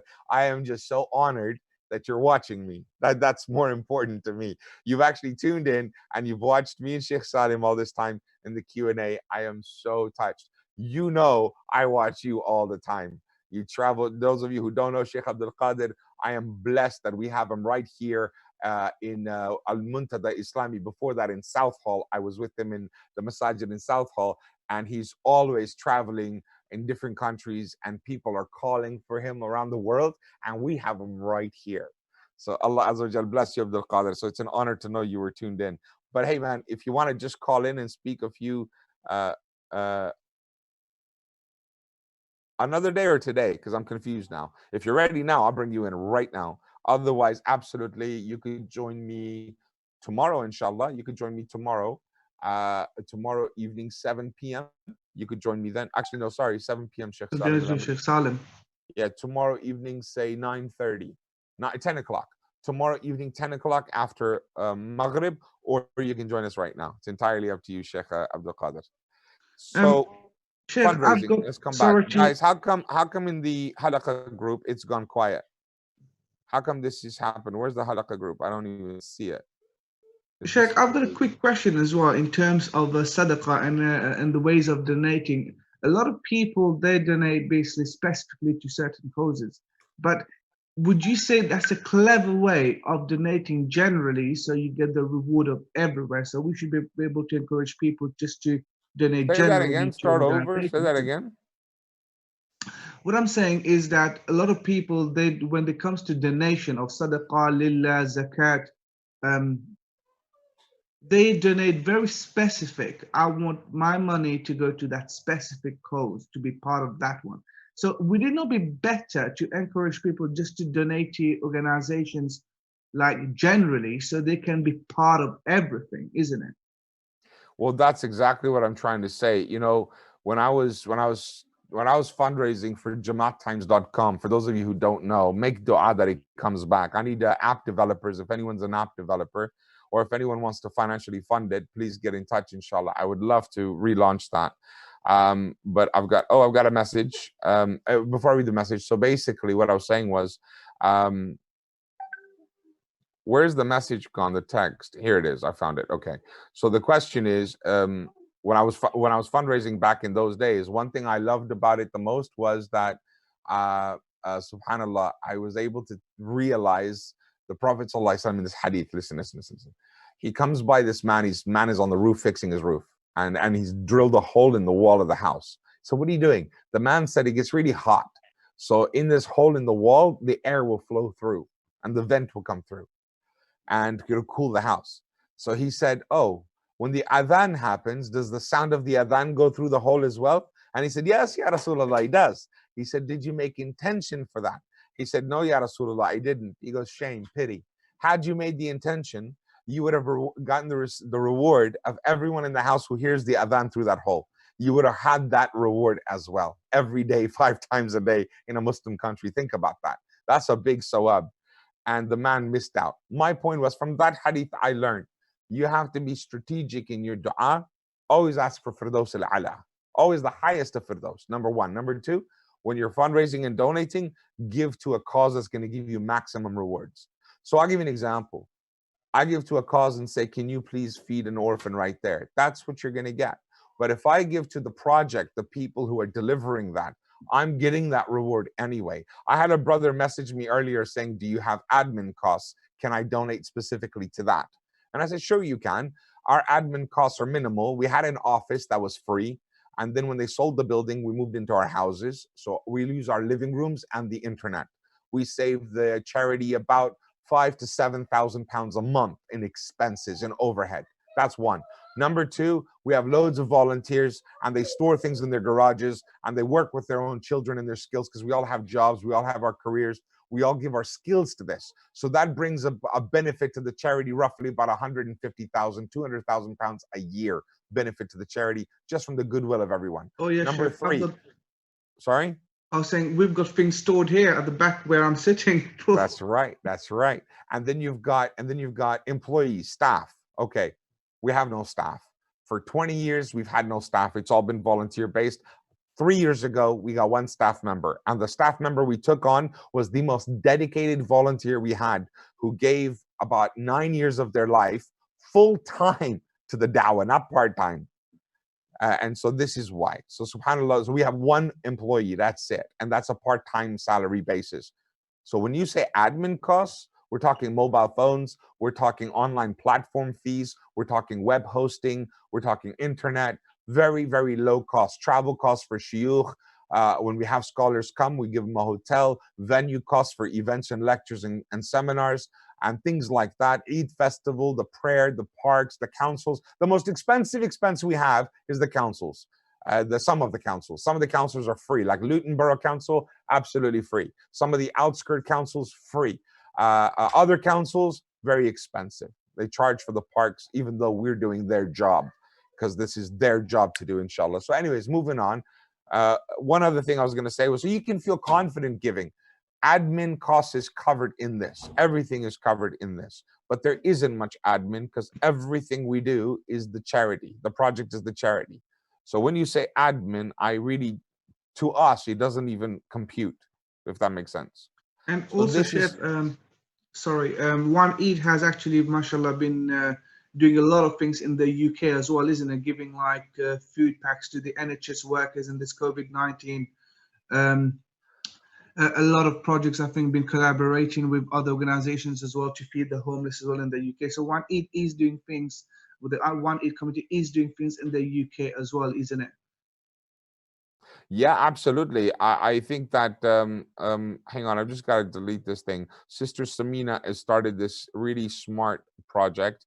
She's telling everyone in the WhatsApp group that if you donate £5, and if 10 of you donate £5, she'll double her donation. She just donated £5 and she'll double it for people who give £5 each. That's very smart, because when 10 people give £5, that's £50 plus her 10. That means she gave 60 quid.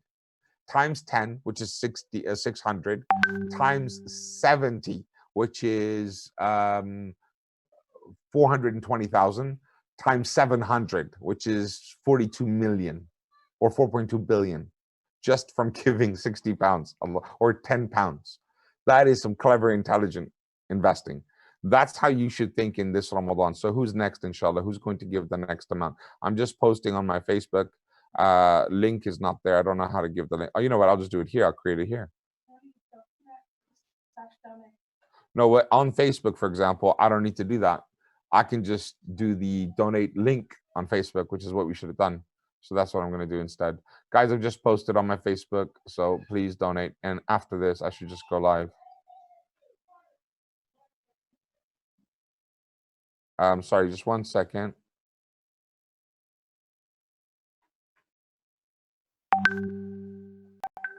Let me just delete this link.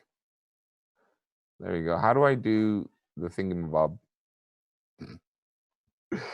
How do I do this? Does anyone know? This is so annoying.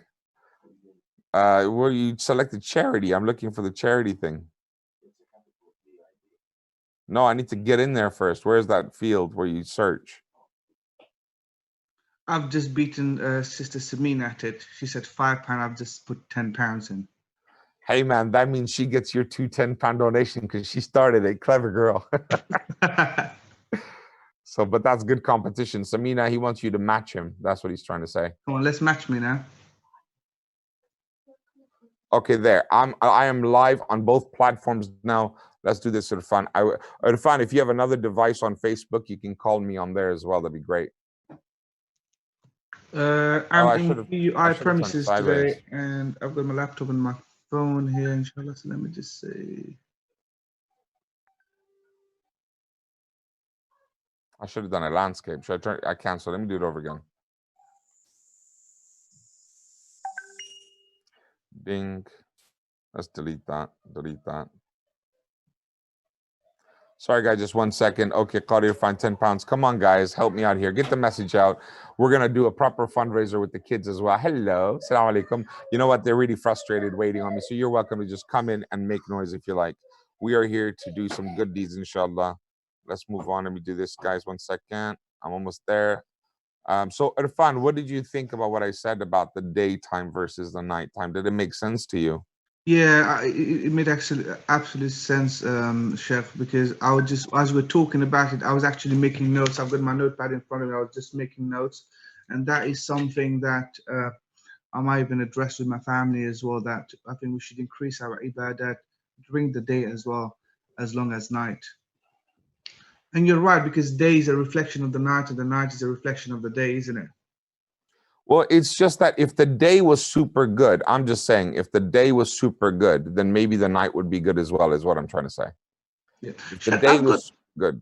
Sorry, you know, the mashallah, the halaqah has been beautiful. And this is one thing I've been reading my family. At suhoor time, me and my mom and my family, we actually sit down and we take it one further step. We said, what did we hear in the halaqah last night? And then we come up with questions as well. And my mother, this is on behalf of my mother, who asked a beautiful question. I said, I'll ask the question to Sheikh Jalal. It felt a bit. I felt very humbled just to reply that question to my mother myself. I just said, I think it's best we ask someone else. Here. I want to hear. It goes, what advice would you give to the man? Say that one more time. Move this table, please. Say that one more time.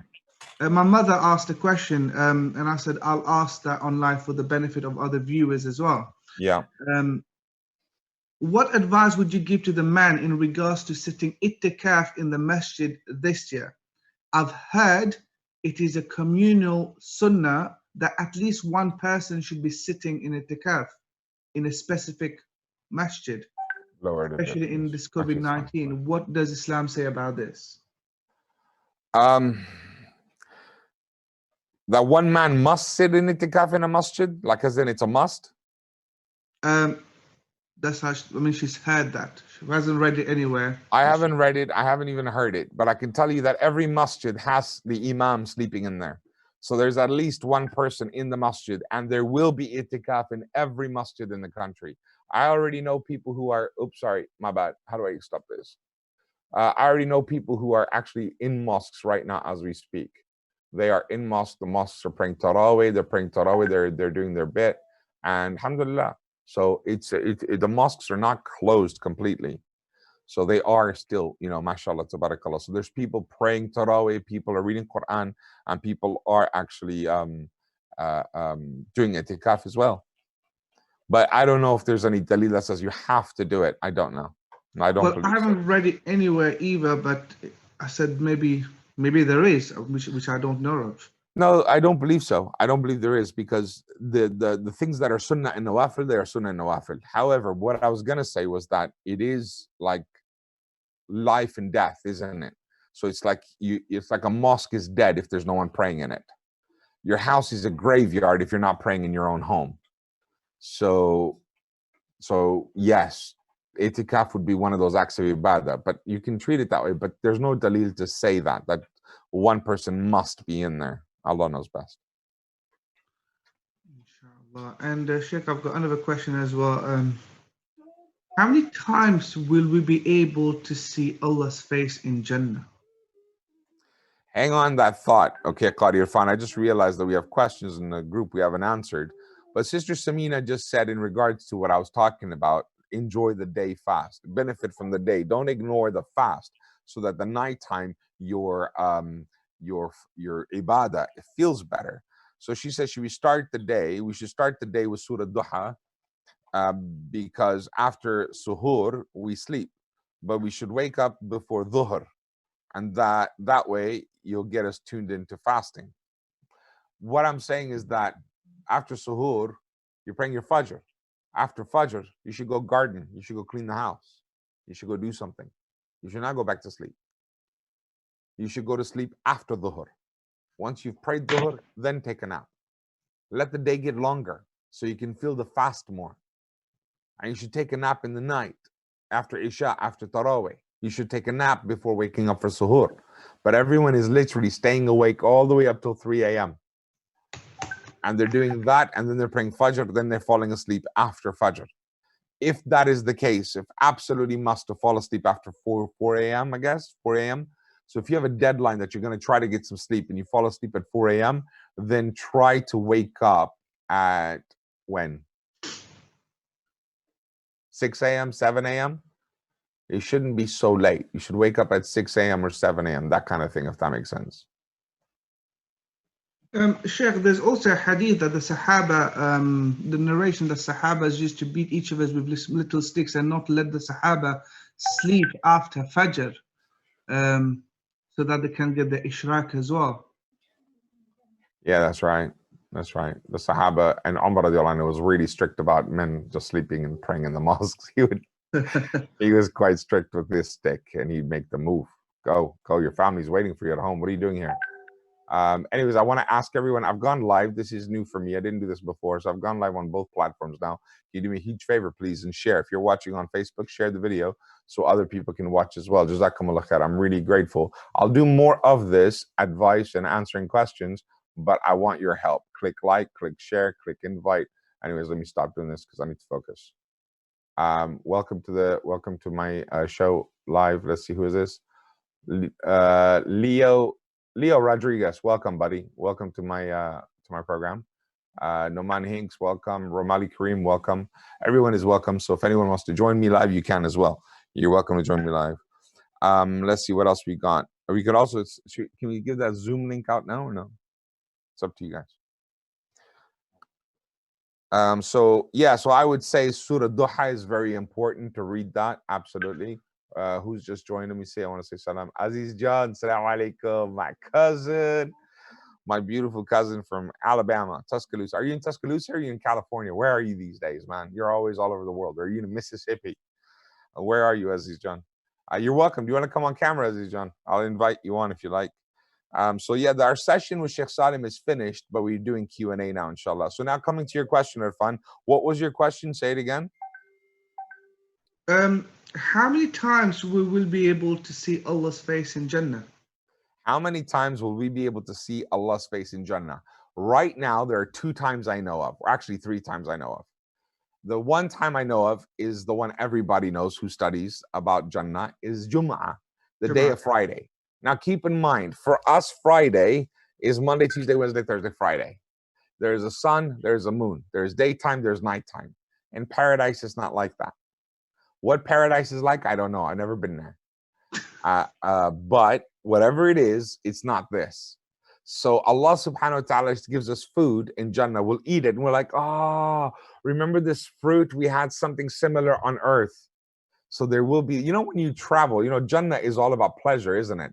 Paradise is all about pleasures. So, when you travel somewhere and you see something you recognize and you remember, like, oh, do you remember we used to come here a lot? It's a nice feeling when you remember that, right? It's a nostalgic feeling. So in paradise, you will get that a lot. So when you eat something, you'll be like, oh, we had something similar to this on earth. Well, on day of Friday, it'll be the same. It'll be the marketplace. It'll be Yawmul Jum'ah, like khutbah, like going to Jummah at the masjid and praying. But there will be no praying in Jannah. There's no prayers in Jannah. You will go to the marketplace for nothing except just to see Muslims and say salam.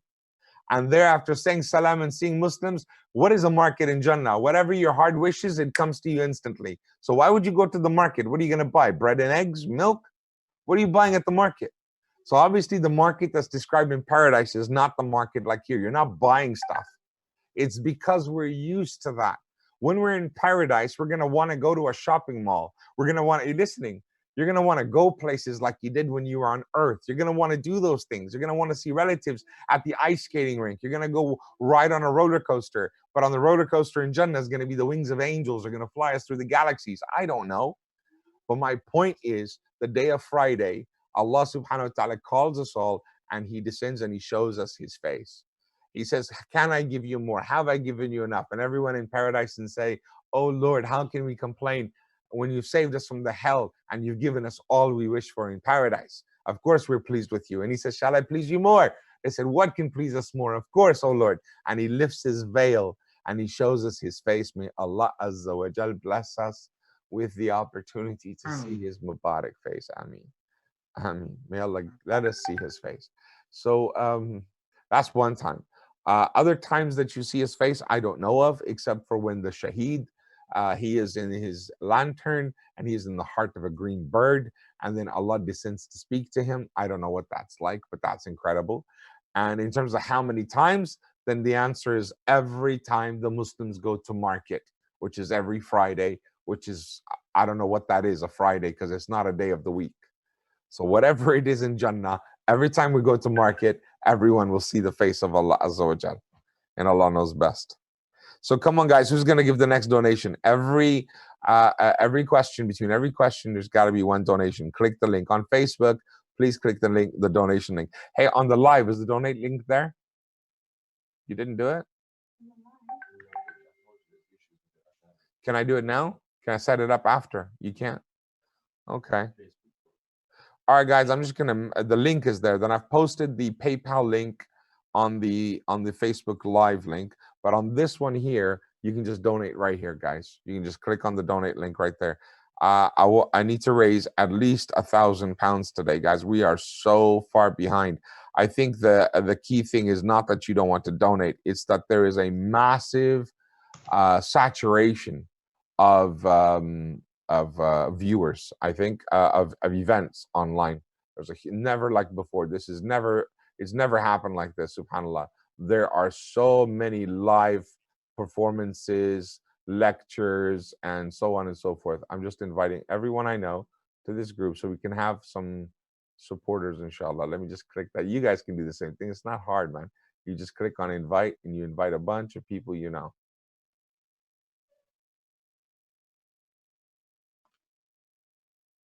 Bismillah. Okay, I've just invited a few. I'm not going to do too many because I could do this all day long. I've got thousands of friends. Brother Shazad, thank you for reacting to my video. I just saw a post there. Can I ask you guys to please bear with me? I've got a few questions to go through. We're going to go through them as well, but let me just invite some of these people.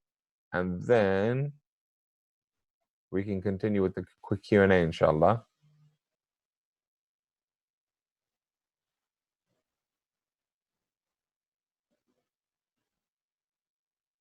Okay, I'm going to stop there. Otherwise, I can do this all day long. Go ahead, Arfan, what were you saying? I'm just looking for the questions on the group as well. Yeah, there are some other questions. Okay, so here's the question. Yeah, there are questions there. Absolutely. We got quite a few that we'll get the Sheikh to answer tomorrow as well, but I like just going through them. The one question about girls' hijab, yeah, that's serious. So today, sisters, young girls are pressured with peer pressure about their hijab, wearing tight abayas. Some of them don't even wear abayas. Some of them wear jeans and trousers and tops and shirts. Family members, relatives, you know, it's not about, Allah guides who He wants. So to the sisters out there who are struggling with their hijab and they feel judged by me, oh, by all means, don't feel judged by me. I have not judged you. And if anything, you know, I feel bad that for you, that you need to now pray to Allah to guide you, because maybe there's something wrong. You see, if you're right and I'm wrong, no harm done. But if I'm right and you're wrong, just think back to Fatima Zahra radiallahu anha. She used to have dresses made and she used to say to the tailor, make it big enough so 3 of me can fit in it. Or when it came to hijab in the old days, women didn't say, okay, do I have to wear hijab? They said, how do I wear my hijab? How can I make sure I do it correctly? So really and truly, it's just a guidance. So you haven't received it yet. Just like someone who doesn't wear hijab at all. Lovely person, but just has not received the hidayah of hijab yet. Whereas some of the sisters do have hijab. And then you have the sisters who wear niqab and burqa. Well, those who wear hijab don't have that hidayah yet. It's all about how much your heart gets guided. Brothers who don't have beards than brothers who do have beards. A guy without a beard might be more pious than a guy with a beard. I don't know. But there is a guidance for the beard, for men to look like men, and so on and so forth. So it's all about, and how about you pray? Maybe you pray 5 times a day. Maybe you don't. Maybe you pray 5 times, but not as great. They're not right, or something's wrong. All of this is hidayah. So when we talk about our youngsters, our girls, our sisters, the peer pressure out there is immense. My God, it's so difficult for some sisters to walk out of their house without putting on a good layer of something called foundation.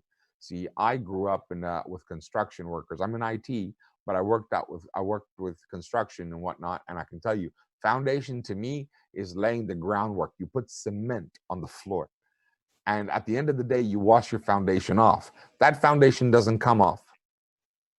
So there's things like that. I'm just saying, there's a guidance here. You got to think about it. It's not about the foundation. Put it on if you like. It's not about the makeup. Wear it if you like. My point is, do you want to get closer to Allah? It's not about what men see, don't see. It's not about what people say and don't say. It's about your relationship with Allah, your relationship. It's not about the hijab. It's about your relationship with Allah subhanahu wa ta'ala. So let's go to another question, inshallah.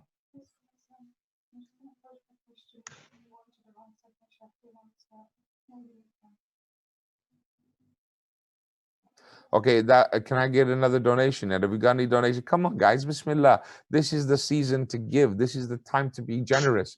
Click on donate button, £5, £10, anything you can. I have to raise £1,000 today. And send me your questions. I forgot to put the phone number up. Can one of you guys type it, please? +44 7958 183 184. Type it up so everyone has this number. You can text me. It's right in front of me. You can text me your questions and we'll address them, inshallah, one at a time. So where's this question? We've got another question now. I'll read the question out to you as well, inshallah. Okay, bismillah. It says, a husband and wife have a really bad relationship, so much so that they barely talk to each other. They have stayed together as they have children. If the wife asks him a question, he will just ignore her and act as if she has not even spoken. But at night time, he still expects her to sleep with him and have a physical relationship. This is something that the wife cannot do. The lack of emotional relationship means she would find a physical relationship a violation. The husband calls her curse and constantly asks for Allah's protection from her loud and in front of her. He also attempts to force himself on her while she's asleep. He says this is her fault as she withholds the physical side of their relationship. The wife does not want to have the anger of Allah and be sinful. Do the angels curse her? What are her rights and what should she do? Where is this question? I need to see it.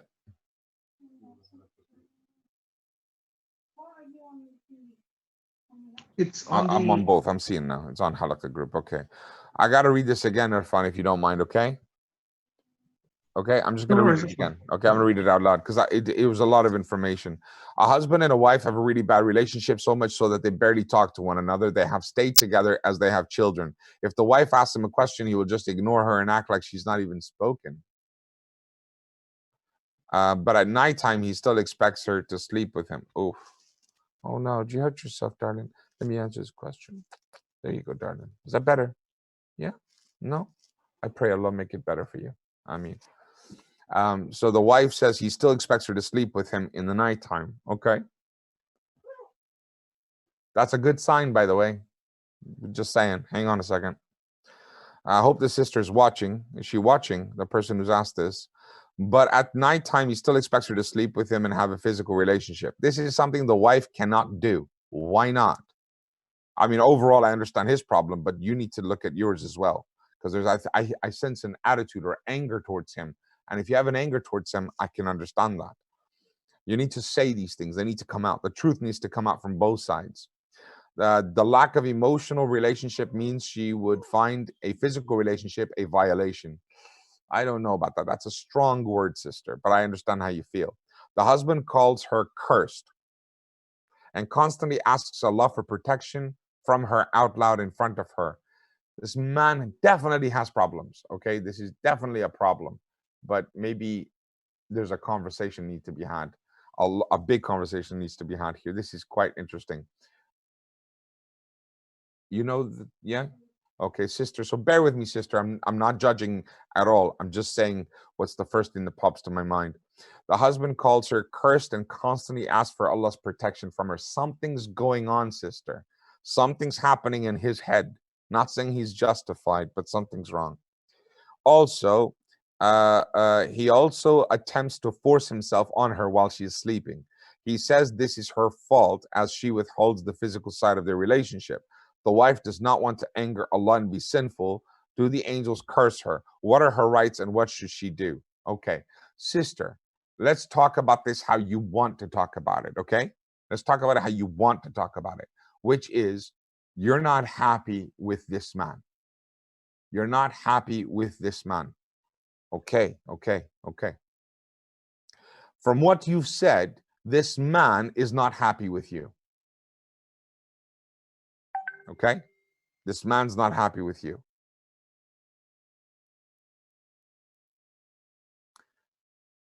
There is a marital problem here. We need to come together and talk.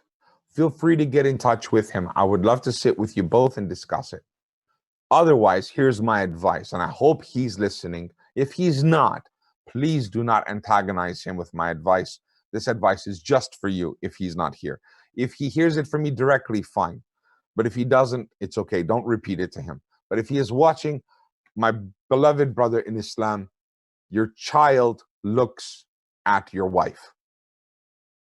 Your child loves your wife like it's his mom, because it is his mom, his or her mother. How do you like your mother? See, I'm not talking about this wife is a good wife, bad wife. Forget that right now. I'm talking about just the fact that she is their mother, separate from being your wife. A divorce, you have nothing to each other. Nikah, you are everything to each other. That's an easy situation. Mother and child, forever. Forever. That's the mother and the child. We all do it. All of us upset our wife or say bad things to her or rude to her, and the kids see it. It's not good. It's not good. May Allah forgive me, forgive us all for that. That's not good. The child loves their mom, and they should. It's okay, don't shush her. A child loves their mom, okay? So number one, in front of her, in front of their child, how are you saying what? It doesn't matter how you feel. What are you saying and how are you saying it matters. If you're watching, I pray that helps. You need to realize, man up. It's cowardly otherwise. Man up and address the problems. Don't address it with your own problems. You can't be rude to her and ugly to her. It is not justified. You cannot say, I seek refuge in Allah from you. That is your wife. Allah has made her your clothes, your shirt you wear. When you are intimate, you are literally clothes for each other's bodies, are you not? SubhanAllah, when you had those beautiful children, you had them by becoming jackets and clothes and garments for each other. You became intimate. That's how you had children. So having said that, I want you to reflect on that. As the Prophet ﷺ said, you may dislike things about her, but there are so many other things you do like. So do you tell her, I like these things as much as you tell her, I don't like these things? I think a lot of men today are so busy with pointing the things they don't like, they don't give enough time to the things they do like. Same applies to women. Same applies to women. Is this nice? Do you like it? Men like to hear it. They like to know you're happy. And women are just like, yeah. Deep down, they probably are happy. But in front of the men, they're like, I don't know where that comes from. I don't know what's wrong with you. No, it's not about you.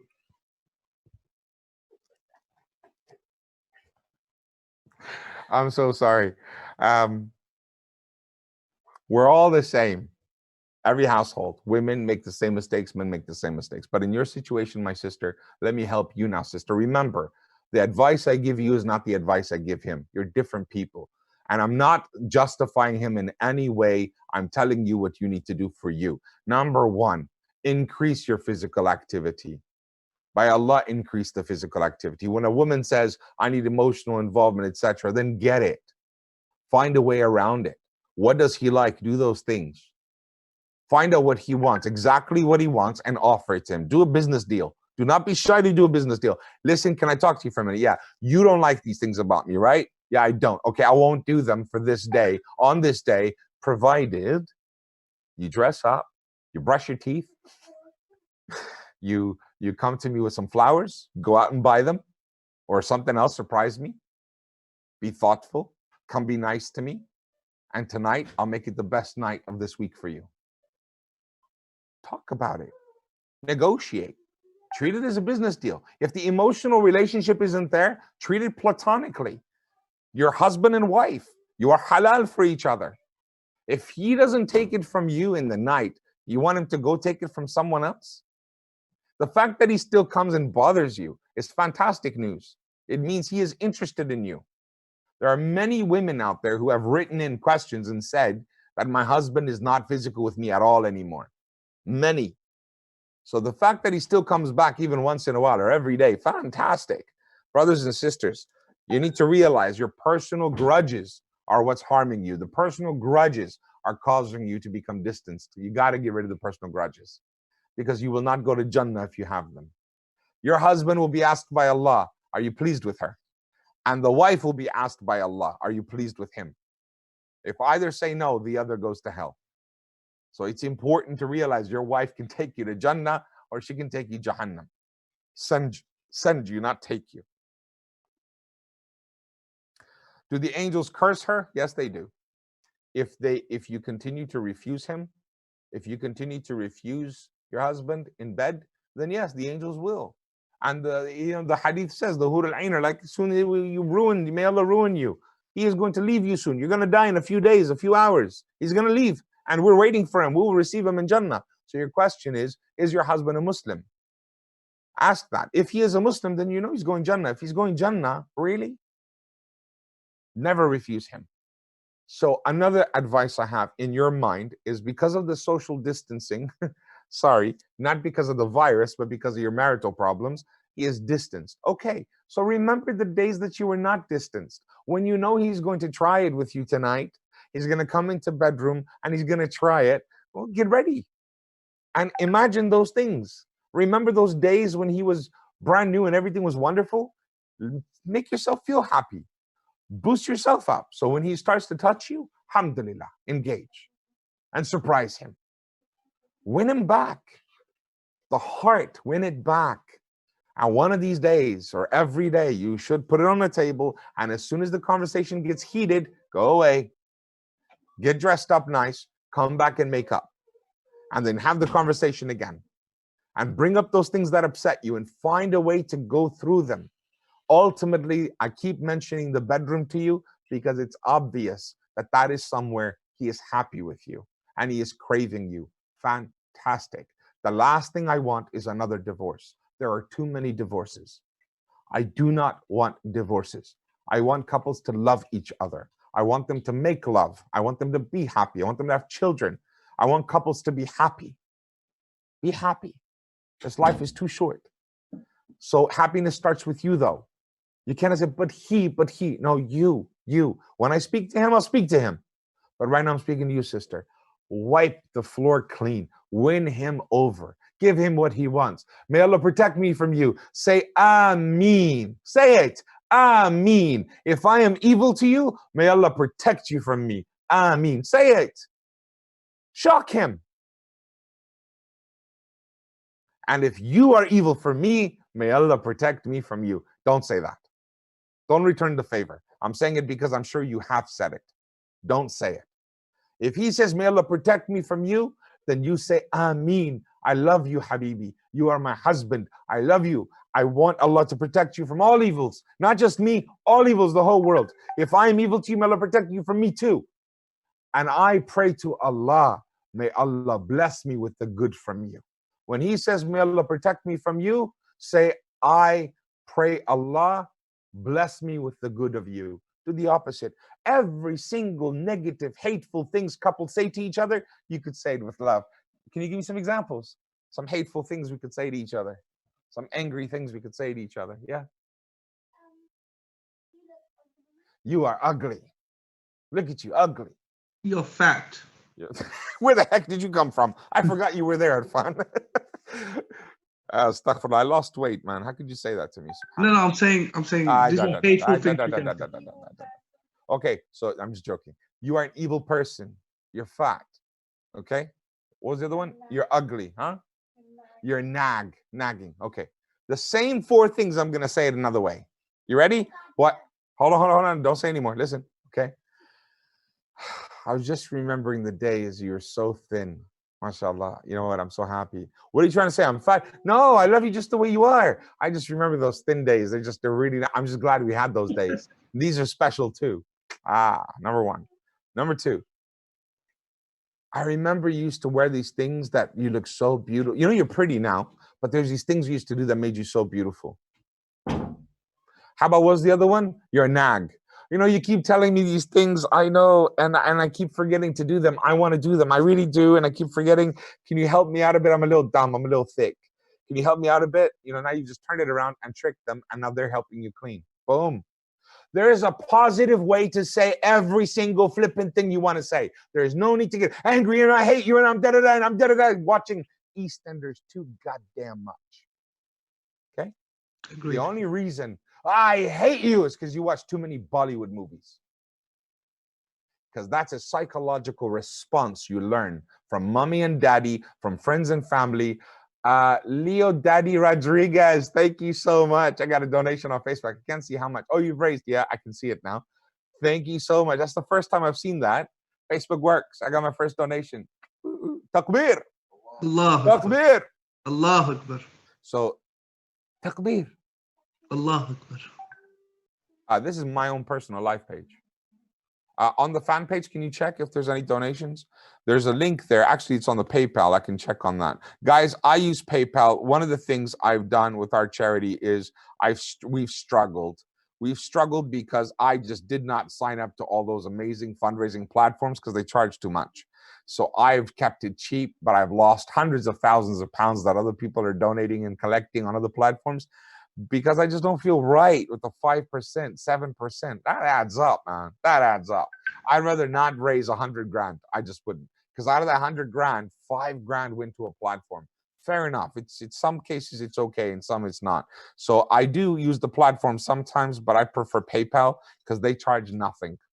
And you'll notice when you go to 1e.net/donate, it goes straight to the PayPal page. And it's a simple platform, zero charges at all. 100% profits go straight to the charity. I know it's out of £10, it's only what, 70p, but out of £100, it's £7. Out of £1,000, it's 70 quid or more than that. Why? Why not just put it all in the charity? So may Allah bless all the platforms that are doing good. I just have this thing about me that I'm really stingy when it comes to the good deeds, inshallah. So I'll just tell you if anyone's donated, because you can't see them on the platform, can you? So Leon, I can't say your name correctly. Sorry. Let's see what your name is. Leo Daddy, is that right? Is that the right way to say your name? I'm so sorry. Miss Rodriguez, Mr. Rodriguez. Then we have Farhana Akhtar. She donated. Thank you so much. £5 from Sister Farhana.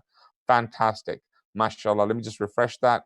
I've got £5 from Facebook, £50. Oh, this is today, right? 10th? Okay, so far we've raised, Sister Anjum Mahmood gave £50. Allahu Akbar. Brother Ansar Al-Kayani gave £50. Allahu Akbar. Anonymous gave £5. Another anonymous gave £4. I think that's Sister Farhana, and that's Leo Daddy. Leo Daddy? Gosh, I wish I knew how to say your name. Portia MT, welcome. I love Porsches. I used to have one. Actually, I didn't. I wanted one. I said I did. That's I don't know why. £109, Sheikh. Sorry, say again? That's £109 for what you've just said. A total of £109 so far. And then we've Allah got Sister Samina who donated £5. Then I had Jannah £10. And Muhammad Jamil just gave £10, mashallah. Okay, so that's another £10. So Muhammad Jamil was asking why to one Eid the other day. And someone was asking him, obviously. So I'm going to say, why not to one Eid? We do everything every other charity does. In fact, we've raised millions for other charities throughout the years. And we've done it in a very clean, organic way, without marketing expenses, without spending tons of money. Alaikum assalam wa rahmatullahi wa barakatuh.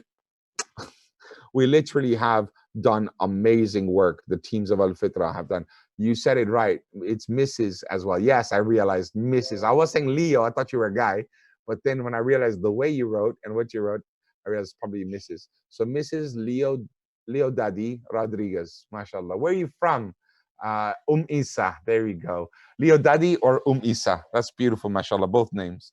Jazakallah khairi. Allah bless you, sister. Thank you so much. So Muhammad Jamil, I was going to say that I answered this question a few times. I don't know if you were here, but the key thing is that you're donating to the poor. We're doing that. When you donate to one Eid, you get both rewards. And we revive the Sunnah. And we learned how to do this now. The Eid Salah is managed mostly by gift aid. The Eid Salah is a massive prayer, and you get the rewards of hundreds of thousands of people praying Eid outside, while at the same time, you are benefiting the poor people. Right now, we're buying gift packs. How much is the pack? Did you figure out the price yet? I saw £30, £50, £100. There's 3 different types of packs? Or 3 different amounts? Okay, so you can give 3 different amounts based on your ability, huh? So what kind of things are in it? Tell me.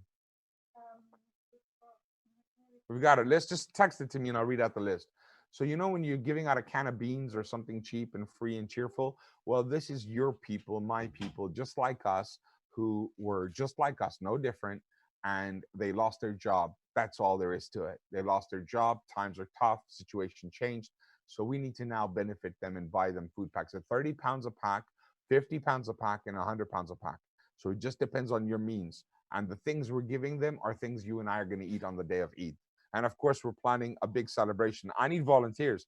Anyone who wants to go live from their own home with their family, having their own celebration party, get in touch so we can give you an allocated slot. Because we're going to have 36 hours from the day before the last fast of Ramadan all the way up until the last night of Eid al-Fitr. So we're going to have Eid all day online as well. We're going to have loads of things planned for you. Muslim Bilal is confirmed. A bunch of other people are confirmed. I'll let you know who they are soon, inshallah. So I hope that I answered that sister's question and that family's question. You definitely need advice. But sister, can I just say, while you can get advice and you can get benefits, subhanallah, you don't really need it. You know how to do this. Just win him back. Tease him, dress up, make him happy, make him laugh, tickle, giggles. I know you hate me. I know you hate me. Turn it into a joke. I know I'm the worst woman in the world. Here, I made you your favorite cup of coffee or hot chocolate. I don't care what. Dude, it's Allah you're doing it for, not him. He doesn't deserve it. No man deserves our women. No man deserves our beautiful women. No man deserves a woman. We don't deserve you. Women are amazing. Allah has made you incredible. Our mothers, our sisters, our wives, our daughters. Allah has made you such a blessing. None of us deserve you. You are phenomenal. Whatever you're doing, do it for him. And if we tell you to do things, we're telling you for him. And if we advise you of hijab, it is for him. Do it for him, nobody else. Do it only for Allah Azza wa Jal. Think about how much Allah is pleased with you when you make your husband happy. Does he deserve it? Doesn't matter. Listen, Asiya alayhi salam, she had the most evil husband on the planet. Asiya alayhi salam was the wife of Fir'aun. She has the most evil man alive. In fact, he was so evil, he said, Anna Rabbul Ala, I am the Lord Most High. And Asiya was so patient. She is one of the top women, the 4 top women in the Quran in history of womanhood.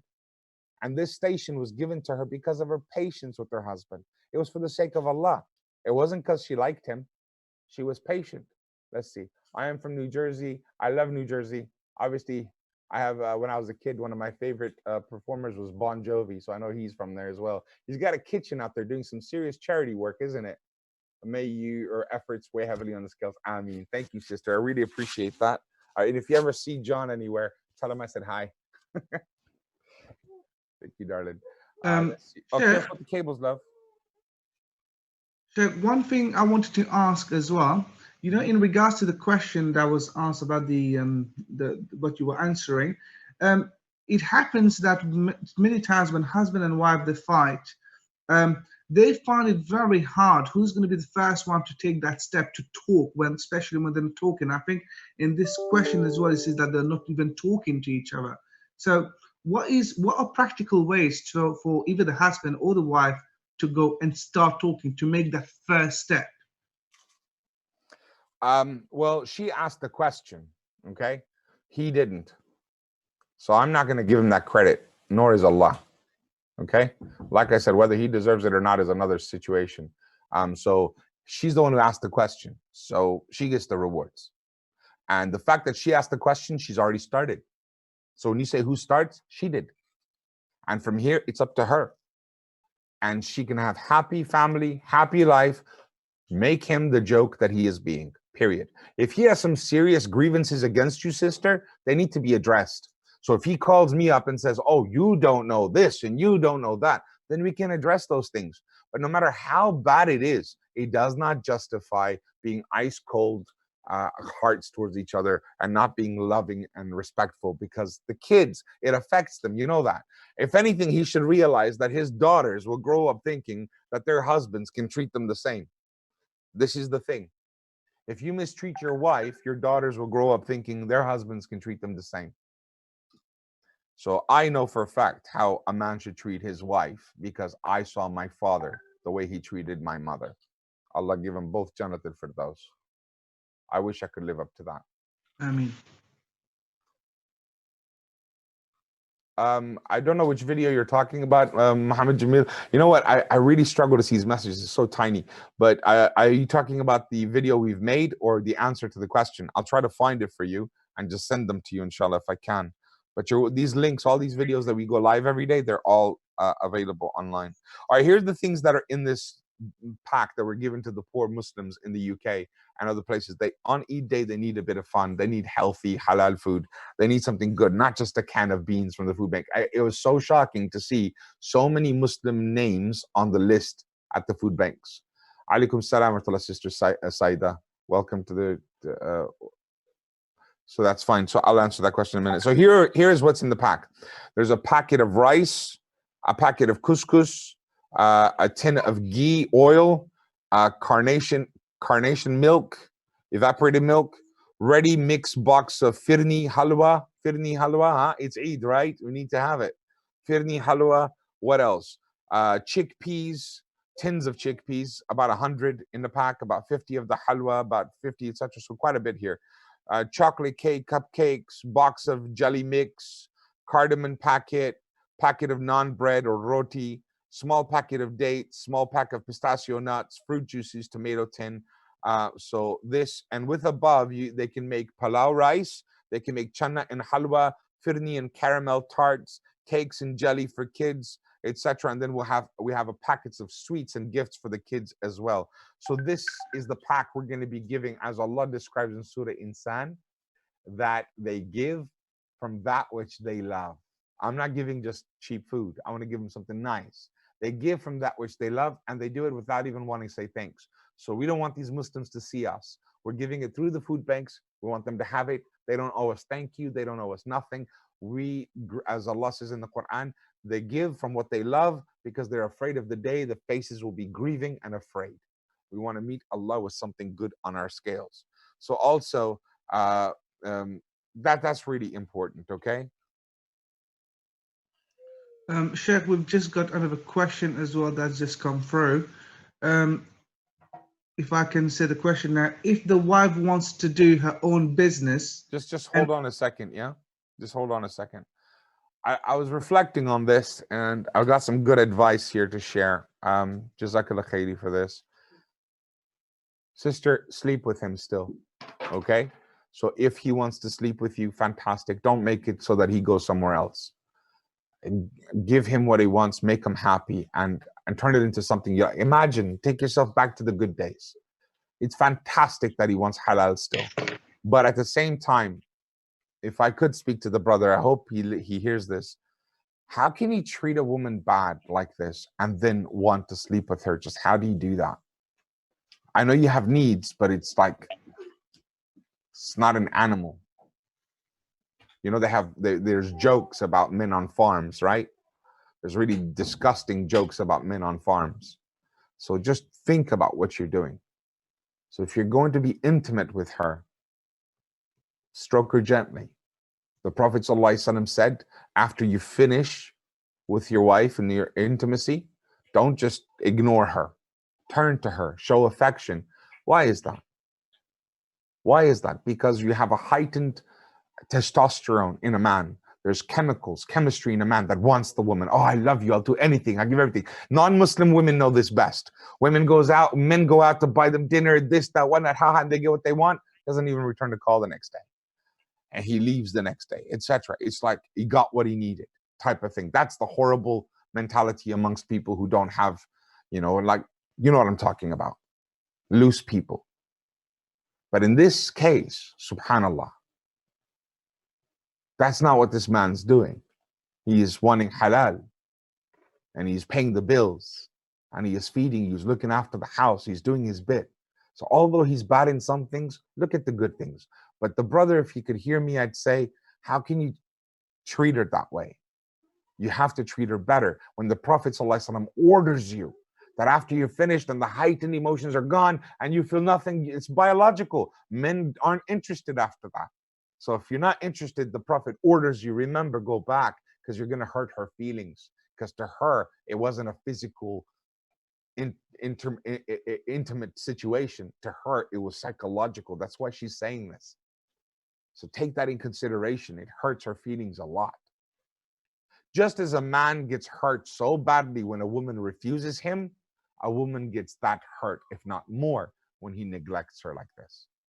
So my heart goes out to you, sister, but win him over. You can. You possess the beauty, you possess the fitna, you possess everything, the good fitna. You can tempt him and make him just laugh. Turn it into a joke. You can turn it into something. You possess the power. You are able to. Abdul Khattab, assalamu alaikum. So Muhammad Jamil, your question was, what does Al-Fitra mean? Can I ask everyone, please click donate. 30 pounds for the 30 pounds for one pack, 50 pounds or 100 pounds, whatever you can give. I want at least 10 people to give 100 quid each right now.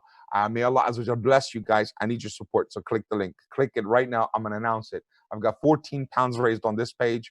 And on PayPal, I just quickly check. Remember I said I use PayPal because no fees, 0 fees. 100% of the money goes to the cause.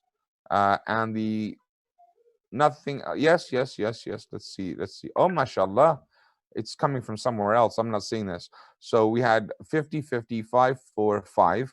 And then after that, we had 5, 10, and 4. Someone gave 4 pounds. Someone gave 10 pounds. Someone gave 5 pounds. So it's another 19 pounds, mashallah, tabarakallah.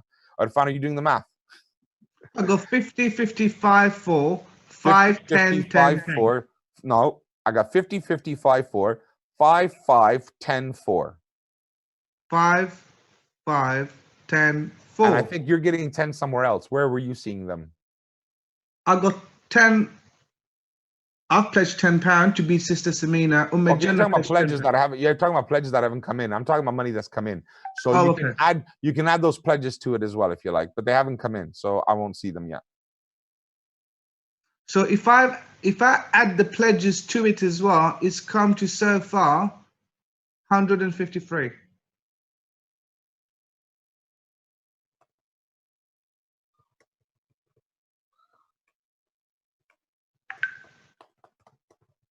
Say that one more time. If I add the pledges that's coming in as well, so we've come to 153. 153 pounds, guys. Mashallah, tabarakallah. Please click the link and make a donation. 50 pounds, 30 pounds, 100 pounds, or whatever you can give. Some people giving 3-4 pounds, inshallah. Before we go to the next question, there's one more point a sister made about the advice. Everything's a choice. She chooses to be a wife, to obey and fear Allah. So yet, despite that, she's hurt when she sleeps with you. So obviously, to the man, this is advice to him. Are you using your right that you can have your wife when you want as a means of being a tyrant, yet you expect your wife to give you your rights?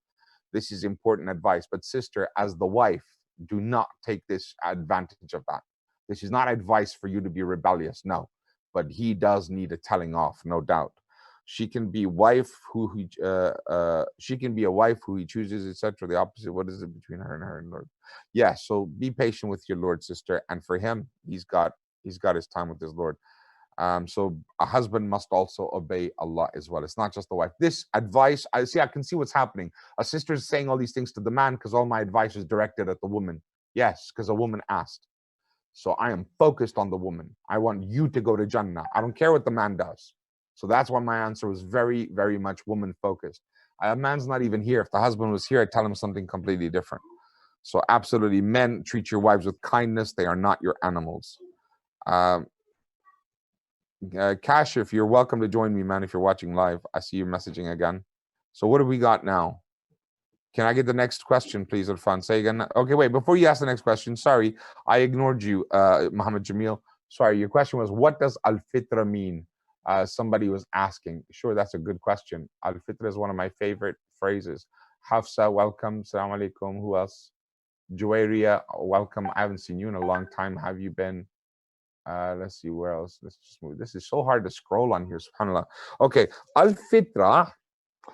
So I started dawah many, many years ago. Many years ago. And when I started the dawah, one of the things was al-fitra. How do I make dawah? I don't want to preach to the choir. I noticed people making dawah. They were religious, they looked like me, and they talked to people that looked like me. They were preaching to the choir. And I just think that, subhanAllah, you know that? I just think that we needed to preach to more than just the choir. Oh my God, I keep bringing people on the video. Sister Hafsa, Jazakallah khairi, she just donated, mashallah, tabarakallah. So how do I preach? So I wanted to make dawah open to everyone. And before Islam, before Muslims, before Muhammad sallallahu alaihi wasallam was Jesus Christ. Before him was Moses, peace be upon them. And before them was Joseph and Jacob. And then back to Ibrahim alayhi salam, Ishaq and Ismail and Ibrahim. And from him, before him was Noah. And before him goes all the way back to Adam alayhi salam. Well, the thing is, none of that is before Islam. All of that was Islam. Islam was always there. It was all Islam. When it was rightly guided, it was Islam. And when it went astray, it's no longer Islam. So I like to tell people, you were Muslim once upon a time, you need to come back. And they say, what do you mean? Al-fitra. What's that? The natural disposition upon which you were born. You see, every soul stood in front of Allah. We met Allah. I don't know if we saw him. It wasn't with these eyes. It wasn't with this brain. It was the soul was with him. We were in his presence. I don't know what that means. And there Allah said to us in the Quran, he said, am I your Lord? And we said, Bala, indeed. And that we can never forget. That is a burned engravement in our chest, in our soul. So then our soul waited 1,000, 10,000 years to be born. When we were born, we kind of forgot. You know, Thursday, you have something to do. Saturday, you're like, oh, there's something I was supposed to do. I can't remember. Sunday, Monday, you're like, oh, I remember now. You know that feeling? That is what people feel. That is called al-fitra. Salman, assalamu alaikum. That is called al-fitra. Al-fitra is the natural calling to good, to want to go back to Allah, to want to do what's right. You know, when you feel like, hey, I don't know about this. I don't know if we should, you know what? I don't know. I'm just not sure about that. That's your fitra talking to you. You know, sometimes it's not even halal haram issue. You're just like, oh, I don't know. Keep me out of it. That's your fitra talking to you. A man came to the Prophet ﷺ and he said, Ya Rasulullah, this thing, is it halal or haram? And the Messenger of Allah said, what does your heart tell you? The man said, no, come on, Ya Rasulullah, tell me, is this halal or haram? He said, what does your heart tell you? Ya Rasulullah, tell me, is this halal or haram? What does your heart tell you? What doesn't feel right? Your heart will never lie to you. So long as it is pure and you're not a sinful person, it's pure upon the fitrah, your fitrah will tell you right from wrong, always. That's why a little kid will take a sweet at the age of 1. You'll say, what are you doing? And they'll hold it behind their back and say, nothing, because they know it was wrong. No one taught them right from wrong. They know. So al-fitra is the natural goodness in every human being. So the most evil person in the world can be changed. The most evil man on earth can be reached. That's all I've got to say. Al-fitra to me is the birth of our da'wah back in the year 2000. So we've been around for 20 years and we have brothers and sisters trained and taught and educated through Al-Fitra courses, and they are in your institutions around the world. They are benefiting from the knowledge and they're implementing what they learned as doctors in the hospitals, as engineers, as media specialists, as journalists. They were members of Al-Fitra. And they are people that have knowledge of the deen and are now implementing it out there in society. That is what Al-Fitra is to us today. Please click on the donation link. I have not had a single person pledge or donate, 30 pounds, 50 pounds, 100 pounds. Those are your 3 packages right now. And all month, I haven't had a single 1,000-pound donation. I haven't had a single 500-pound donation. And I know you're out there. So I'm waiting for you to come forward and pledge. I know you're out there. So come on, subhanAllah. This is the month of giving. We need to do this. We need to make a difference. And Abu Bakr as-Siddiq gave everything. You don't need to give everything. Umar ibn al-Khattab gave half of everything. You don't need to do that. They gave a lot. We just need to give a little bit. Right now, I gave before. A believer doesn't talk like that. You don't tell your kids, I already fed you yesterday. Go hungry today. We don't do that. So please don't do that to the deen of Allah Azza wa Jal. Someone said to me the other day, joking, like, yeah, someone was talking about you, and they said, oh, that guy's always asking for money. And I was like, well, that's the person whose heart is not a heart of a Muslim, because they think I'm the one asking for money. I'm not. It's Allah asking. I'm just the vessel. I'm a donor like you. I'm a volunteer like you. It just through me, Allah is asking you to donate towards the cause. Does Allah need it? No. Allah does the da'wah without us. You are honored. You get the reward of that da'wah achieving its goal. You get the reward of 350,000 people praying Eid Salah outside. You get the reward of the people in Syria who had an Eid prayer last year. You get the reward of the people in Syria who now have tents. You have the reward of the people in Syria who now have food coming to them, bread coming to them. You have the reward of the people who didn't have a masjid. 27 mosques, masajid we built in Uganda just this year alone. You get those rewards. So you're getting those rewards. Allah doesn't need you. Allah doesn't need me. He will do it without us. But it's an opportunity for you and me to gain those rewards.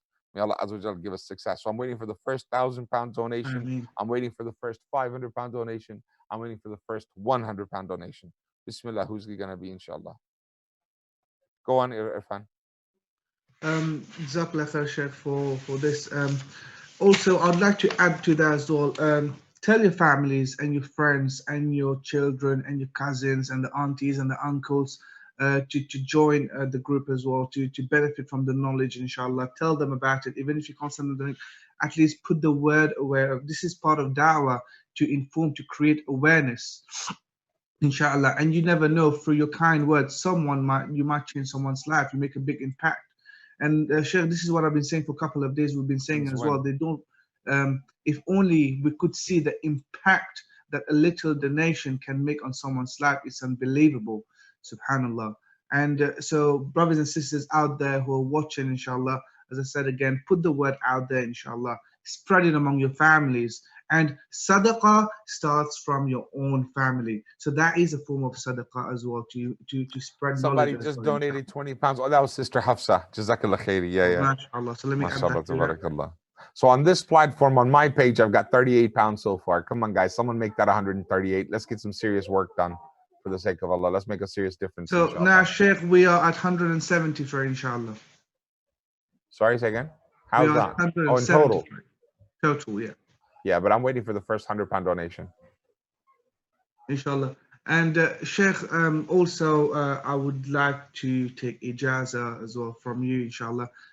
I will have to leave you here today, inshallah, because I've got some commitments. However, I would just like to say to all the viewers, to all the brothers and sisters in Islam, one Eid al-Fitra does a lot of work behind the scene, which a lot can't see.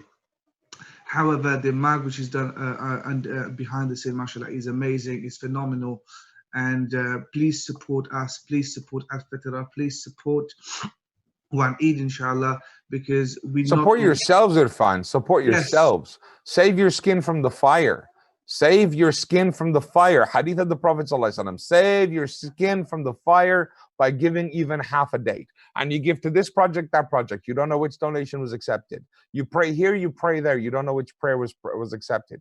This is a time to save yourselves. Like I said, Allah does not need us. I cannot stand when Muslims talk about, oh, they're fundraising, etc. Don't mock it. You don't want to donate, don't donate. You have a diseased heart, that's your choice. But ultimately, overall, this is on behalf of Allah subhanahu wa ta'ala. He does not need us.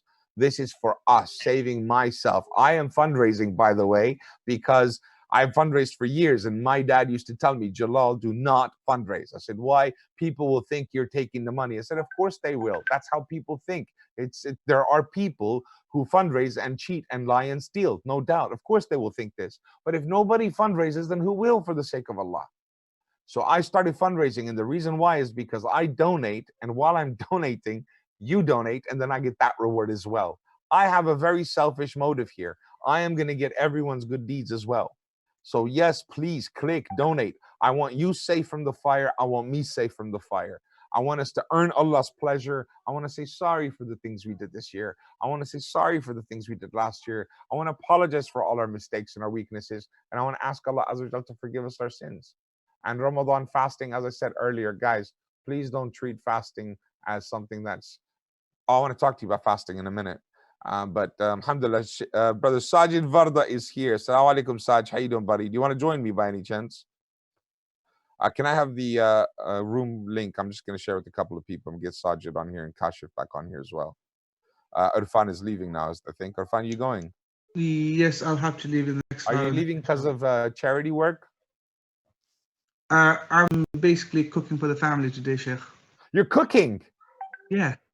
Get out of the country. What are you cooking? Tell me what you're going to cook. Well, I'm making a barbecue for the family. Raw, mashallah. I have to say, I make an awesome barbecue. I make the most amazing barbecue. Isn't that right?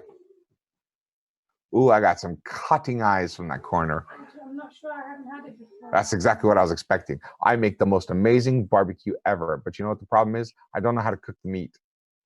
I just make the fire. I'm awesome at making the fire. I can light the fire. I'm just... Oh, you don't have to make the fire. I'm making awesome. I love the prep work. I buy the stuff. I make the barbecue. I make the pit. I tell you what I do for barbecue. I get a big watermelon. I get a big garbage bin. Fill it up halfway with water. Throw bags of ice cubes in there. Throw loads of cold drinks, canned drinks in there, and bottles of water, and throw a big watermelon in there. Comes out ice. And then on top of that, I prepare the fire display. I prepare the little thing, the little grill, and it's proper laid out. Big grill with loads of charcoal. I prepare all that. I'm just no good at marinating meat, and I'm no good at putting it on the fire. But I'm great at barbecues. So you're good for the prep. Oh, mashallah. What have I got here? Inshallah, what I'll do is, if we're still on at the same time, so while I'm doing the barbecue, I might just come live and show you all guys. And is Sajid coming on? What happened to Sajid? Yeah, no, you go do what you got to do. I was gonna say something to you, but no, it's fine, man. You go do what you got to do. Yeah. And I think we've got a meeting. I've got some important meeting scheduled for 6 o'clock as well, inshallah. So Do we have a meeting anytime soon? At 6 o'clock. So that's our meeting. I've been asking for a meeting for days. So it's good. Alhamdulillah. It's about time. Guys, this is what you're donating to tonight, 6 o'clock. We're all meeting. I'm going to ask the team if they're up for it. I'll make it live. You guys can watch the meeting. You can watch what we talk about. I think everyone should know these guys work hard behind the scenes. They have done for 20 years. And we did it up and down, different atmospheres, different societies. Everything's changed. Anisa Ahmed, yes, I can cook. Eggs and beans on toast. So anyways, and I have to tell you, my eggs and beans on toast are special. Are they not, guys, or not? My eggs and beans on toast, yeah, pretty unique. They're the best, right? Yeah, I make it special, so it's something really nice, mashallah. Guys, click the donate button. How come it's not moving? Click the donate button, subhanallah. That's like 15 minutes of no donations. That's impossible. If you've given before, give again and again, even if it's £2 at a time, just to make sure that there's donations coming through. That can't stop. What's the point of us existing? We have to worship Allah subhanahu wa ta'ala through this. We need our skin saved from the fire. We really do. We need Allah to forgive us our sins and escape the fire. Arfan, get the barbecue going. I wish I was there with you, though. Inshallah, Sheikh, the next halaqah when we're in after the COVID. Hey, can you do me a favor? Take your phone out with you, and you could Facebook or Zoom call me later while you're at the barbecue. I'd love to see it. Yeah, that's what I'm about. That's what I'm saying. That's what I'll do, inshallah. Yeah, do that, man. So Ahmed Sufyan, salam meeting. alaikum. Anis Ahmed, salam alaikum. Who else is here? Sajid Varda, are you still there or not? Sister Sani, salam alaikum. I wanted Sajid to join us, but never mind if he's gone. What we'll do when we have the meeting at 6 o'clock, I might be able to join while I'm doing. If I'm still here, I think we'll be on the meeting, and if everyone agrees, I'll make it live. I'm gonna wait another 5 minutes. If I get some donations, I'll stay longer and answer some questions. But if not, I'm gonna wrap up, inshallah. Then we'll come back later this evening. Okay, then, inshallah. Sheikh, assalamu alaikum wa rahmatullah. I'll see you in about half an hour, inshallah. All right, buddy. Alaikum salam wa rahmatullahi wa barakatuh. Jazakumullah khair. Let's go back to here. Somebody donated £5 on my behalf. I can see that. Who did that? Why are you laughing? Are you laughing? Okay. Let's see. Okay, I've got some Pashto messages just finishing up here. 1 second. Kashif, I'm going to have to take a rain check, I think. I'm going to wrap up. Brother Kashif is just going to join us. Kashif, let's do it later on today because we got special guest coming on today as well. Where's that poster? I wanted to read the name as well. If you can, please. But yeah, so we've got just 5 minutes left. If you guys click a donation link and make a donation, serious one, please. I'm waiting for you. Will there be Eid prayer? Of course there will. You know, most people don't know this, but Sister Sania, I've explained all of this. I'll do it again in a minute. But you're giving money for the Eid cause, the Dawah projects that we do. We've got food packs going to a lot of poor families that don't have Eid, so we're going to give them Eid. We have a day as well where we're going to have live broadcasts. We're still having performers. We're doing the Eid festival, but it's just online. There's still costs involved. But more importantly, we're teaching people how to pray at home. Everyone needs to pray Eid at home. So they think we don't have to pray Eid. No, you have to pray Eid at home. This is another sunnah that's dead, and we're reviving this sunnah as well. I'm going to release a video on it shortly today, inshallah. So that's that. And the last thing I was going to say was food packs to the poor. There's a lot of poor people that don't have Eid. They're not going to have much on Eid. So we're going to provide them with Eid gifts and toys and food, inshallah, that kind of thing. So it is zakat applicable. This is very much zakat because there's people that really need it. Sadaqah, lillah, fi sabilillah, whatever you'd like to do. And let me just read the poster. Okay, so those of you who don't know, I've got a special guest tonight. This is at 10 p.m. tonight. I'm going to post it after I'm done. Nobody's donating still. What's going on? Click the link, guys. This is not a time to be tight. Be tight after Ramadan. This is a time to be open-handed. Give. This is a time to say, oh Allah for you, oh Allah for you. Not for me, not for anything. You ask what's the donation for? It's good causes. I can explain them to you, but that's not why you should donate. You should donate for Allah, for Allah, for Allah. This is a time to say, I'm sorry. My sins, Ya Rab, wash them away. Sidq, it washes away the sins like water extinguishing fire. Hadith of the Prophet ﷺ. So give, give, give. So what I've got tonight, 10 p.m., I'll post this poster up for you guys, and I want you guys to promote it and share it with everyone. It is a live interview. I've got, the other night I had Uncle Sam. I was awesome. If you watched it, great. If you didn't, the recording's on YouTube. Go to youtube.com/alfitra. Subscribe right now, everyone. I'm demanding it of my brothers and sisters. youtube.com/alfitra and subscribe and watch the interview with Uncle Sam. Amazing story. This guy, subhanAllah, up and down, preacher, pastor, taught Christianity, used to smuggle Bibles into Russia, and then all of a sudden into drink, into politics, alcohol, smoking, etc. Life is difficult, and then he loses all his money, loses his position, and then he gets a job translating the Quran. He goes to translate the Quran. Just imagine this guy, and he didn't want to do it. He said, I don't want to do that. He was invited to Saudi to translate the Quran. He's like, no, I don't want to do that. Eloquent, intelligent man. And he thought to himself, fine. He went to Saudi. In 9 months, he fell in love with the Quran, and he never touched alcohol again, embraced Islam, took Shahada. The man is incredible story. From pastor to preaching, and now smuggles Qurans, he said.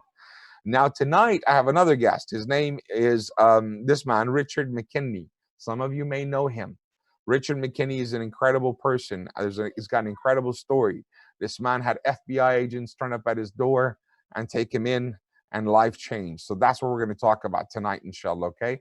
I don't want to spoil it, but let's just say he had bomb-making materials, the works. This is going to be an interesting interview at 10 p.m. tonight.